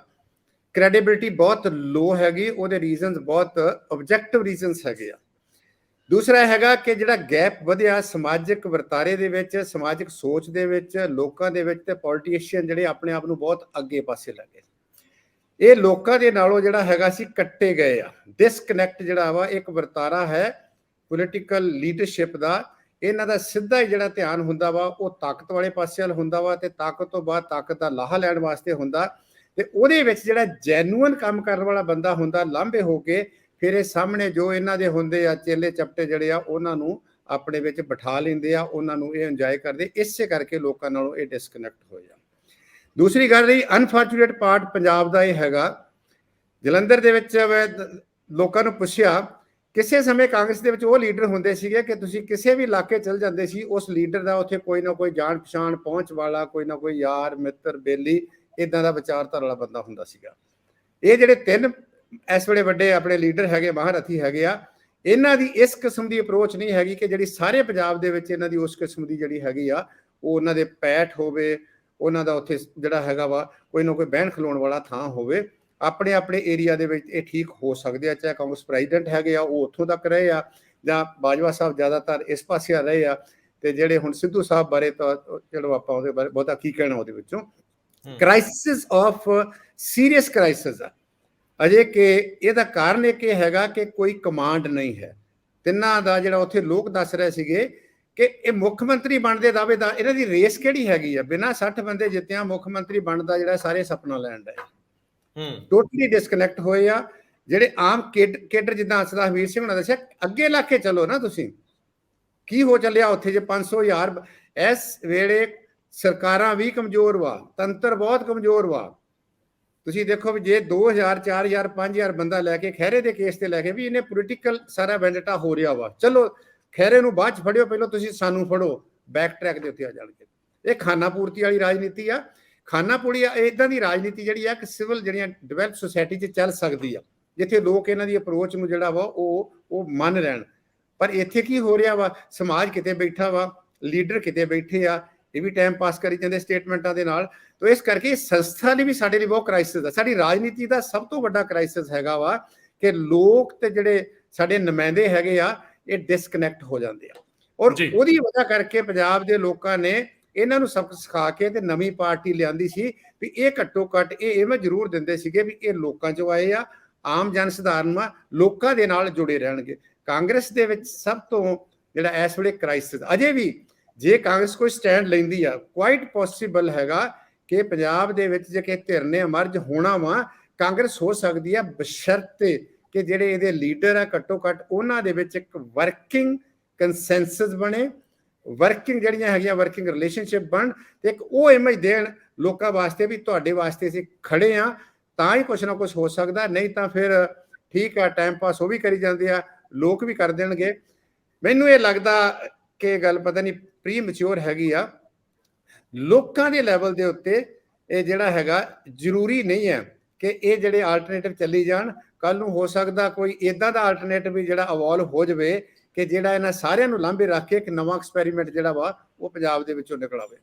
ਬਿਲਕੁਲ ਠੀਕ ਹੈ। ਲਾਸਟ ਦੇ ਵਿੱਚ ਸਰਦਾਰ ਹਰਮੀਤ ਸਿੰਘ ਜੀ, ਜਿਹੜਾ ਸੁਪਰੀਮ ਕੋਰਟ ਦਾ ਇੱਕ ਦੂਜਾ ਫੈਸਲਾ ਮਹਾਰਾਸ਼ਟਰ ਨੂੰ ਲੈ ਕੇ, ਇੱਕ ਹਲਕੀ ਜਿਹੀ ਸਾਂਝ ਉਹਦੇ ਨਾਲ ਵੀ ਪਵਾ ਦਿਓ ਕਿ ਕਿਸ ਤਰੀਕੇ ਨਾਲ ਉਧਵ ਠਾਕਰੇ ਨੂੰ ਰਾਹਤ ਮਿਲਦੀ ਦਿਸਦੀ ਹੈ, ਪਰ ਰਾਹਤ ਉਹ ਮੋਰੈਲਿਟੀ ਦੇ ਨਜ਼ਰੀਏ ਤੋਂ ਹੀ ਹੈ, ਗਰਾਊਂਡ ਦੇ ਉੱਤੇ ਸੱਤਾ ਦੇ ਨਜ਼ਰੀਏ ਤੋਂ ਕੁਝ ਰਾਹਤ ਨਹੀਂ, ਲੇਕਿਨ ਇੱਕ ਸੁਨੇਹਾ ਤਾਂ ਲੱਗਦਾ ਹੈ। ਬਿਲਕੁਲ, ਮਹਾਰਾਸ਼ਟਰ ਦੇ ਵਿੱਚ ਜਿਹੜੀ ਪਿਛਲੇ ਸਾਲ 21 ਜੂਨ 2022 ਨੂੰ ਇਹਨਾਂ 'ਚ ਡਿਫੈਕਸ਼ਨ ਹੁੰਦੀ ਹੈ, ਮਤਲਬ ਅਲੱਗ ਹੁੰਦੇ ਨੇ ਬੰਦੇ ਜਿਹੜੇ ਹੁਣ ਨਵਾਂ ਚੀਫ ਮਿਨਿਸਟਰ ਬਣਿਆ ਇਹਨਾਂ ਤੋਂ ਏਕਨਾਥ ਸ਼ਿੰਦੇ, ਔਰ ਉਹ ਇੱਕ ਰੈਜੂਲੇਸ਼ਨ ਲਿਖ ਦਿੰਦੇ ਨੇ, ਔਰ ਸਭ ਨੂੰ ਪਤਾ ਕਿ ਉਹ ਬੱਸਾਂ 'ਚ ਚੜ੍ਹ ਕੇ ਬਹੁਤ ਦੂਰ ਦੂਰ ਰੱਖੇ ਗਏ, ਬਾਕੀ ਦੀਆਂ ਸਟੇਟਾਂ 'ਚ ਜਾ ਕੇ ਰੱਖੇ ਗਏ, ਔਰ ਕੋਈ ਹੋਰ ਫੋਰਸ ਵੀ ਉਹਦੇ ਆਲੇ ਦੁਆਲੇ ਸੀਗੀ, ਉਹ ਵੱਡੀ ਫੋਰਸ ਤੇ ਜਿਹਦੇ ਨਾਲ ਚੱਲਦਾ ਸੀ। ਫਿਰ 5 ਨੂੰ ਉਹਨਾਂ ਨੇ ਗਵਰਨਰ ਨੂੰ ਲਿਖ ਕੇ ਦਿੱਤਾ ਸੀ ਇੱਕ ਕਿ ਅਸੀਂ ਇੰਨੇ ਬੰਦੇ ਜਿਹੜੇ ਉਹਦੇ ਨਾਲ ਨਹੀਂ ਆ ਉਹਨਾਂ ਨੂੰ ਕਹੋ ਕਿ ਭਰੋਸੇ ਦਾ ਵੋਟ ਹਾਸਲ ਕਰਨ। ਗਵਰਨਰ ਨੇ ਭਰੋਸੇ ਦਾ ਵੋਟ ਹਾਸਲ ਕਰਨ ਦੇ ਲਈ ਆਰਡਰ ਕਰਤਾ ਤੇ ਭਰੋਸੇ ਦਾ ਵੋਟ ਆਇਆ ਤੇ ਉਹ ਹਾਰ ਗਏ ਤੇ ਇਹ ਕੇਸ ਚੱਲ ਰਿਹਾ ਸੀ। ਉਹ ਕਹਿ ਰਹੇ ਸੀ ਸਪੀਕਰ ਦਾ ਰਾਈਟ ਹੈ, ਗਵਰਨਰ ਨੂੰ ਨਹੀਂ ਰਾਈਟ। ਉਦੋਂ ਵੀ ਇਹ ਰੌਲਾ ਪਿਆ, ਪਰ ਹੁਣ ਸੰਵਿਧਾਨਕ ਬੈਂਚ ਨੇ, ਇਹੀ 5 ਜੱਜਾਂ ਦੇ ਬੈਂਚ ਨੇ ਇੱਕ ਗੱਲ ਸਾਬਤ ਕੀਤੀ ਹੈ ਕਿ ਗਵਰਨਰ ਦੇ ਕੋਲ ਐਸੀ ਕੋਈ ਤਾਕਤ ਨਹੀਂ ਹੈ ਜਿਹੜੀ ਐਵੇਂ ਹੀ ਵਿਦਆਊਟ ਕਿਸੇ ਤੱਥਾਂ ਤੋਂ, ਵਿਦਆਊਟ ਕਿਸੇ ਰੀਅਲ ਸਾਹਮਣੇ ਮਤਲਬ ਗਰਾਊਂਡ ਤੋਂ ਤੁਸੀਂ ਇਹ ਹੁਕਮ ਦੇ ਸਕੋ ਕਿ ਜੀ ਭਰੋਸੇ ਦਾ ਵੋਟ ਹਾਸਲ ਕੀਤਾ ਜਾ ਸਕਦਾ। ਔਰ ਇਸੇ ਕਰਕੇ ਇਹ ਹੈ ਕਿ ਗਵਰਨਰ ਦਾ ਫੈਸਲਾ ਗਲਤ ਸੀ। ਔਰ ਜੇ ਗਵਰਨਰ ਦਾ ਫੈਸਲਾ ਗਲਤ ਸੀ ਚਾਹੀਦਾ ਤਾਂ ਫਿਰ ਰੈਟਰੋਸਪੈਕਟਿਵਲੀ ਇਹ ਵੀ ਹੈ ਵੀ ਇਹ ਸਾਰਾ ਕੁਝ ਚੇਂਜ ਹੁੰਦਾ, ਦੁਬਾਰਾ ਹੁੰਦਾ, ਪਰ ਉਹ ਨਹੀਂ ਹੋਏਗਾ ਅਜੇ, ਮਤਲਬ ਇੰਨਾ ਹੀ ਹੈ। ਔਰ ਦੂਜੀ ਗੱਲ ਇਹ ਹੈ ਗਵਰਨਰ ਉਹਦੇ ਨਾਲ ਇਹ ਜ਼ਰੂਰ ਗੱਲ ਹੈ ਕਿ ਜਿਹੜੀਆਂ ਚੀਜ਼ਾਂ ਹੁੰਦੀਆਂ ਨੇ ਕਿ ਜਦੋਂ ਇਹੋ ਜਿਹੇ ਕੋਈ ਬੰਦੇ ਕਹਿੰਦੇ ਨੇ ਕਿਸੇ ਪਾਰਟੀ ਨਾਲ ਸਹਿਮਤ ਨਹੀਂ, ਕਿਸੇ ਪਾਲਿਸੀ ਨਾਲ, ਕਿਸੇ ਫੈਸਲੇ ਨਾਲ, ਤਾਂ ਇਹ ਗੱਲਾਂ ਪਾਰਟੀਆਂ ਨੂੰ ਨਜਿੱਠਣੀਆਂ ਚਾਹੀਦੀਆਂ ਨੇ ਆਪਦੇ ਅੰਦਰ। ਪਾਰਟੀ ਦੋ ਬਣਦੀਆਂ ਨੇ, ਫੁੱਟ ਪੈਂਦੀ ਆ, ਉਹ ਇੱਕ ਅਲੱਗ ਸਵਾਲ ਹੈ। ਜਾਂ ਉਸ ਤੋਂ ਬਾਅਦ ਜਦੋਂ ਵੀ ਸੈਸ਼ਨ ਆਉਂਦਾ ਹੈ ਉਸ ਸੈਸ਼ਨ ਦੇ ਅੰਦਰ ਜੇਕਰ ਆਪਸੀ ਡਿਫੇਟ ਪੈ ਜੇ, ਉੱਥੇ ਡਿਫੈਕਸ਼ਨ ਹੋ ਜੇ ਆਪਸ ਦੇ ਵਿੱਚ, ਉਹ ਵੀ ਚੀਜ਼ ਹੋ ਸਕਦੀ ਹੈ। ਇਹੋ ਜਿਹਾ ਕੁਝ ਵੀ ਨਹੀਂ ਹੋਇਆ ਤੇ ਤੁਸੀਂ ਇਹ ਗੱਲਾਂ ਕਰ ਰਹੇ ਹੋ ਤੇ ਨਹੀਂ ਹੈ, ਇਹ ਤੁਹਾਡੇ ਅਧਿਕਾਰ ਖੇਤਰ ਦਾ ਨਹੀਂ ਸੀਗਾ। ਔਰ ਇਹਦੇ ਨਾਲ ਹੁਣ ਸ਼ਾਇਦ ਇਮੀਡੀਏਟਲੀ ਉਸ ਸਰਕਾਰ ਨੂੰ ਤਾਂ ਜਿਹੜੀ ਪੁਰਾਣੀ ਸੀ ਉਧਵ ਠਾਕਰੇ ਨੂੰ ਜਾਂ ਸ਼ਿਵ ਸੈਨਾ ਨੂੰ ਤਾਂ ਓਰੀਜਨਲ ਸ਼ਿਵ ਸੈਨਾ ਜਿਹੜੀ ਆਪਣੇ ਆਪ ਨੂੰ ਕਹਿੰਦੀ ਹੈ ਫਾਇਦਾ ਨਾ ਹੋਵੇ, ਪਰ ਅੱਗੇ ਲਈ ਮੇਰਾ ਖਿਆਲ ਹੈ ਥੋੜਾ ਬਹੁਤ ਟ੍ਰੈਂਡ ਜਾਂ ਇੱਕ ਸੈੱਟ ਹੋਏਗਾ ਜ਼ਰੂਰ। ਮਤਲਬ ਇਹ ਕੋਰਟ ਹੋਊਗਾ ਜਿਹੜਾ ਸੰਵਿਧਾਨਕ ਬੈਂਚ ਦੀ ਜੱਜਮੈਂਟ ਹੈ ਕਿ ਗਵਰਨਰ ਮਨਮਾਨੀ ਨਾ ਕਰਨ ਜਾਂ ਕਿਸੇ ਵੀ ਉਸ ਮਾਮਲੇ ਦੇ ਉੱਤੇ ਇਹਨੂੰ ਵੀ ਪੋਜ਼ਿਟਿਵ ਸੈਂਸ ਚ ਮਤਲਬ ਇੱਕ ਦੇਖਿਆ ਜਾਣਾ ਚਾਹੀਦਾ ਹੈ ਕਿ ਚੁਣੀਆਂ ਹੋਈਆਂ ਸਰਕਾਰਾਂ ਨਾਲ ਗਵਰਨਰ ਕਿਵੇਂ ਉੱਪਰਲੇ ਇਸ਼ਾਰੇ ਤੇ ਕੰਮ ਕਰਦੇ ਨੇ, ਸੈਂਟਰਲ ਦੇ ਇਸ਼ਾਰੇ ਤੇ, ਉਹਦੇ ਤੋਂ ਥੋੜੀ ਜਿਹੀ ਠੱਲ ਪੈ ਜੇ ਤੇ ਚੰਗੀ ਗੱਲ ਹੈ। ਪਰ ਆਦਤਾਂ ਨੂੰ ਕੌਣ ਰੋਕ ਸਕਦਾ? ਮਤਲਬ ਆਦਤਾਂ ਕਾਨੂੰਨ ਦੇ ਮਾਮਲੇ ਜਾਂ ਤਾਂ ਗਵਰਨਰ ਸਾਹਿਬ ਦੇ ਖਿਲਾਫ ਵੀ ਕੋਈ ਗੱਲ ਹੁੰਦੀ ਉਸ ਤੋਂ ਬਾਅਦ ਕਿ ਤੂੰ ਇਹ ਬਹੁਤ ਵੱਡਾ ਗੈਰ ਸੰਵਿਧਾਨਕ ਗੱਲ ਕੀਤੀ ਹੈ ਤੇ ਅੱਗੇ ਨੂੰ ਤੂੰ ਗਵਰਨਰ ਨਹੀਂ ਲੱਗ ਸਕੇਗਾ, ਅੱਗੇ ਨੂੰ ਤੂੰ ਪਬਲਿਕ ਫੀਲਡ 'ਚ ਕਿਸੇ ਅਹੁਦੇ ਤੇ ਨਹੀਂ ਰਹੇਗਾ, ਇਹੋ ਜਿਹੀਆਂ ਟਿੱਪਣੀ, ਇਹੋ ਜਿਹਾ ਵੀ ਕੋਈ ਬਾਹਰ ਲੱਗਣੀ ਚਾਹੀਦੀ ਹੈ ਚੀਜ਼ਾਂ ਤੇ ਐਡੇ ਵੱਡੇ ਫੈਸਲਿਆਂ ਤੋਂ ਬਾਅਦ। ਜੇ ਉਹ ਨਾ ਹੋਵੇ ਤਾਂ ਬੰਦੇ ਫਿਰ ਕਰੀ ਜਾਂਦੇ ਨੇ। ਮੋਰੈਲਿਟੀ ਦੇ ਕੁਐਸਚਨ ਨੇ, ਮੋਰੈਲਿਟੀ ਕਿੰਨੀ ਕੁ ਵੱਡੀ ਹੈ ਸਾਡੇ ਦੇਸ਼ 'ਚ, ਇਹ ਸਾਰੇ ਆਪਾਂ ਡਿਸਕਸ ਕਰ ਹੀ ਰਹੇ ਹਾਂ ਵੱਖ-ਵੱਖ ਪੱਧਰ ਤੇ। ਸਰਦਾਰ ਜਗਰੂਪ ਸਿੰਘ ਜੀ, ਪ੍ਰੋਫੈਸਰ ਸਾਹਿਬ, 1 ਮਿੰਟ ਦੇ ਵਿੱਚ ਤੁਸੀਂ ਇਹਦੀ ਵਿਆਖਿਆ ਜ਼ਰੂਰ ਕਰ ਦਿਓ। ਮੈਨੂੰ ਲੱਗਦਾ ਕਿ ਗੱਲ ਉਹੀ ਆ ਕਿ ਪੋਲਿਟਿਕਸ ਦੇ ਵਿੱਚ ਜਿਹੜੀ ਮੋਰੈਲਿਟੀ ਦੀ ਬਹੁਤ ਇੰਪੋਰਟੈਂਸ ਹੈਗੀ ਆ, ਐਥਿਕਸ ਦੀ, ਉਹ ਇਸ ਕੇਸ ਦੇ ਵਿੱਚ ਬਹੁਤ ਕਲੀਅਰ ਆਈ। ਉਧਵ ਠਾਕਰੇ ਸਾਹਿਬ ਨੇ ਇਹ ਵੇਖ ਕੇ ਅਸਤੀਫਾ ਦੇ ਦਿੱਤਾ ਕਿ ਠੀਕ ਆ ਹੁਣ ਸਾਰਾ ਜਿਹੜਾ ਉਸ ਪਾਸੇ ਵੱਲ ਚਲੇ ਗਿਆ। ਸੁਪਰੀਮ ਕੋਰਟ ਦਾ ਸ਼ਾਇਦ ਇਹ ਵੀ ਰੈਫਰੈਂਸ ਸੀਗਾ ਕਿ ਜੇ ਉਹਨਾਂ ਨੇ ਅਸਤੀਫਾ ਨਾ ਦਿੱਤਾ ਹੁੰਦਾ ਤੇ ਫਿਰ ਉਹ ਜਿਹੜਾ ਸੀਗਾ ਇਹ ਸਰਕਾਰ ਦੇ ਬਾਰੇ ਕੋਈ ਫੈਸਲਾ ਲੈ ਸਕਦੇ ਸੀ। ਐਂਟੀ ਡਿਫੈਕਸ਼ਨ ਜਿਹੜੀ ਅਮੈਂਡਮੈਂਟ ਹੋਈ ਆ ਉਹਦੇ ਵਿੱਚ ਅਲਟੀਮੇਟ ਅਥਾਰਟੀ ਜਿਹੜੀ ਆ ਉਹ ਸਪੀਕਰ ਆ। ਸਾਨੂੰ ਸਾਰਿਆਂ ਨੂੰ ਪਤਾ ਕਿ ਭਾਵੇਂ speaker is supposed to be a neutral person, ਉਹ ਨਿਊਟਰਲ ਹੁੰਦੇ ਨਹੀਂਗੇ, ਉਹ ਬਹੁਤ ਲੰਮਾ ਸਮਾਂ ਜਿਹੜਾ ਉਹ ਉਸੇ ਰਾਜਨੀਤੀ ਦਾ ਹਿੱਸਾ ਬਣ ਜਾਂਦੇ ਆ। ਪਰ ਮੈਨੂੰ ਲੱਗਦਾ ਹੈ ਕਿ ਲੌਂਗ ਟਰਮ 'ਚ ਜਾ ਕੇ ਇਹ ਜਿਹੜਾ ਇਹ ਕ੍ਰਿਸਟਲਾਈਜ਼ ਹੋਊਗਾ, ਇਹ ਫਿਲਟਰ ਹੋਊਗਾ ਔਰ ਹੋ ਸਕਦਾ ਇਹਦਾ ਲੌਂਗ ਟਰਮ 'ਚ ਅਸਰ ਹੋਵੇ। ਪਾਰਟੀਆਂ ਇਹ ਸੋਚਣ ਵੀ ਭਾਈ ਉਹਨਾਂ ਲੋਕਾਂ ਨੂੰ ਵੋਟ ਦਿੱਤੀ ਜਾਵੇ ਜਾਂ ਉਹਨਾਂ ਲੋਕਾਂ ਨੂੰ ਟਿਕਟ ਦਿੱਤੀ ਜਾਵੇ ਜਾਂ ਉਹ ਪਾਰਟੀ ਕੇਡਰ ਦੇ ਵਿੱਚ ਲਿਆਂਦੇ ਜਾਣ ਜਿਨ੍ਹਾਂ ਦੀ ਵਫਾਦਾਰੀ ਜਿਹੜੀ ਪਾਰਟੀ ਦੀ ਵਿਚਾਰਧਾਰਾ ਜੇ ਹੈਗੀ ਉਹਦੇ ਨਾਲ ਖੜੇ ਹੋਣ, ਜਾਂ ਜਿਨ੍ਹਾਂ ਅਸੂਲਾਂ ਦੇ ਉੱਤੇ ਉਹ ਪਾਰਟੀ ਦੇ ਨਾਲ ਆਏ ਆ ਉਹਨਾਂ ਤੇ ਖੜੇ ਹੋਣ। ਬੇਅਸੂਲੇ ਲੋਕੀ ਜਿਹੜੇ ਆ ਉਹ ਬਾਹਰ ਕੱਢੀ ਜਾਣ, ਇਹ ਲੋਕਾਂ ਨੇ ਦੇਖਣਾ। ਇਹ ਹੁਣ ਜਿਹੜਾ ਬਾਲ ਹੈਗਾ ਵਾ ਉਹ ਲੋਕਾਂ ਦੀ ਕੋਰਟ 'ਚ ਵੀ ਹੈਗਾ। ਮੈਨੂੰ ਇਹ ਲੱਗਦਾ ਕਿ ਲੋਕਾਂ ਦੀ ਜ਼ਿੰਮੇਵਾਰੀ ਇਹ ਹਾਲਾਤ, ਚਾਹੇ ਉਹ ਪੰਜਾਬ ਹੋਵੇ, ਚਾਹੇ ਦੇਸ਼ ਹੋਵੇ, ਚਾਹੇ ਮਹਾਰਾਸ਼ਟਰ ਹੋਵੇ, ਉਹ ਬਹੁਤ ਵੱਧ ਜਾਂਦੀ ਆ। ਵੋਟ ਹੀ ਪਾਉਣੀ ਆ ਨਾ, ਚੰਗੇ ਬੰਦੇ ਨੂੰ ਵੋਟ ਪਾ ਦਿਓ, ਮਾੜਿਆਂ ਬੰਦਿਆਂ ਨੂੰ ਰਿਜੈਕਟ ਕਰ ਦਿਓ ਤੇ ਆਪੇ ਜਿਹੜੀ ਕਿਤੇ ਨਾ ਕਿਤੇ ਸੁਧਾਰ ਜਿਹੜਾ ਸ਼ੁਰੂ ਹੋਊਗਾ। ਔਰ ਅਲਟੀਮੇਟਲੀ ਇਹੀ ਲੱਗਦਾ ਕਿ ਹੋ ਸਕਦਾ ਇਹੀ ਇੱਕ ਨਵੀਂ ਬਿਗਨਿੰਗ ਦੀ ਜਿਹੜੀ ਹੈਗੀ ਆ ਉਹ ਸ਼ੁਰੂਆਤ ਹੋ ਸਕਦੀ ਹੈ। ਖੈਰ ਅੱਜ ਦੋਸਤੋ ਥੋੜੀ ਜਿਹੀ ਸਮੱਸਿਆ ਜੇ ਤੁਹਾਨੂੰ ਫੇਸ ਕਰਨੀ ਪਵੇ, ਸਰਦਾਰ ਹਰਮੀਤ ਸਿੰਘ ਹੋਰਾਂ ਦਾ ਇੰਟਰਨੈਟ ਕਦੇ-ਕਦੇ ਬ੍ਰੇਕ ਹੁੰਦਾ ਸੀਗਾ ਔਰ ਚੀਜ਼ਾਂ ਥੋੜੀਆਂ ਜਿਹੀਆਂ ਵਿੱਚ ਤੁਹਾਨੂੰ ਜੋੜ ਕੇ ਦੇਖਣੀਆਂ ਪੈਣ ਤੇ ਉਹ ਤਰੱਦਦ ਕਰ ਲਿਓ। ਬਹੁਤ ਮਿਹਰਬਾਨੀ, ਬਹੁਤ ਧੰਨਵਾਦ। ਸ਼ੁਕਰੀਆ ਜੀ।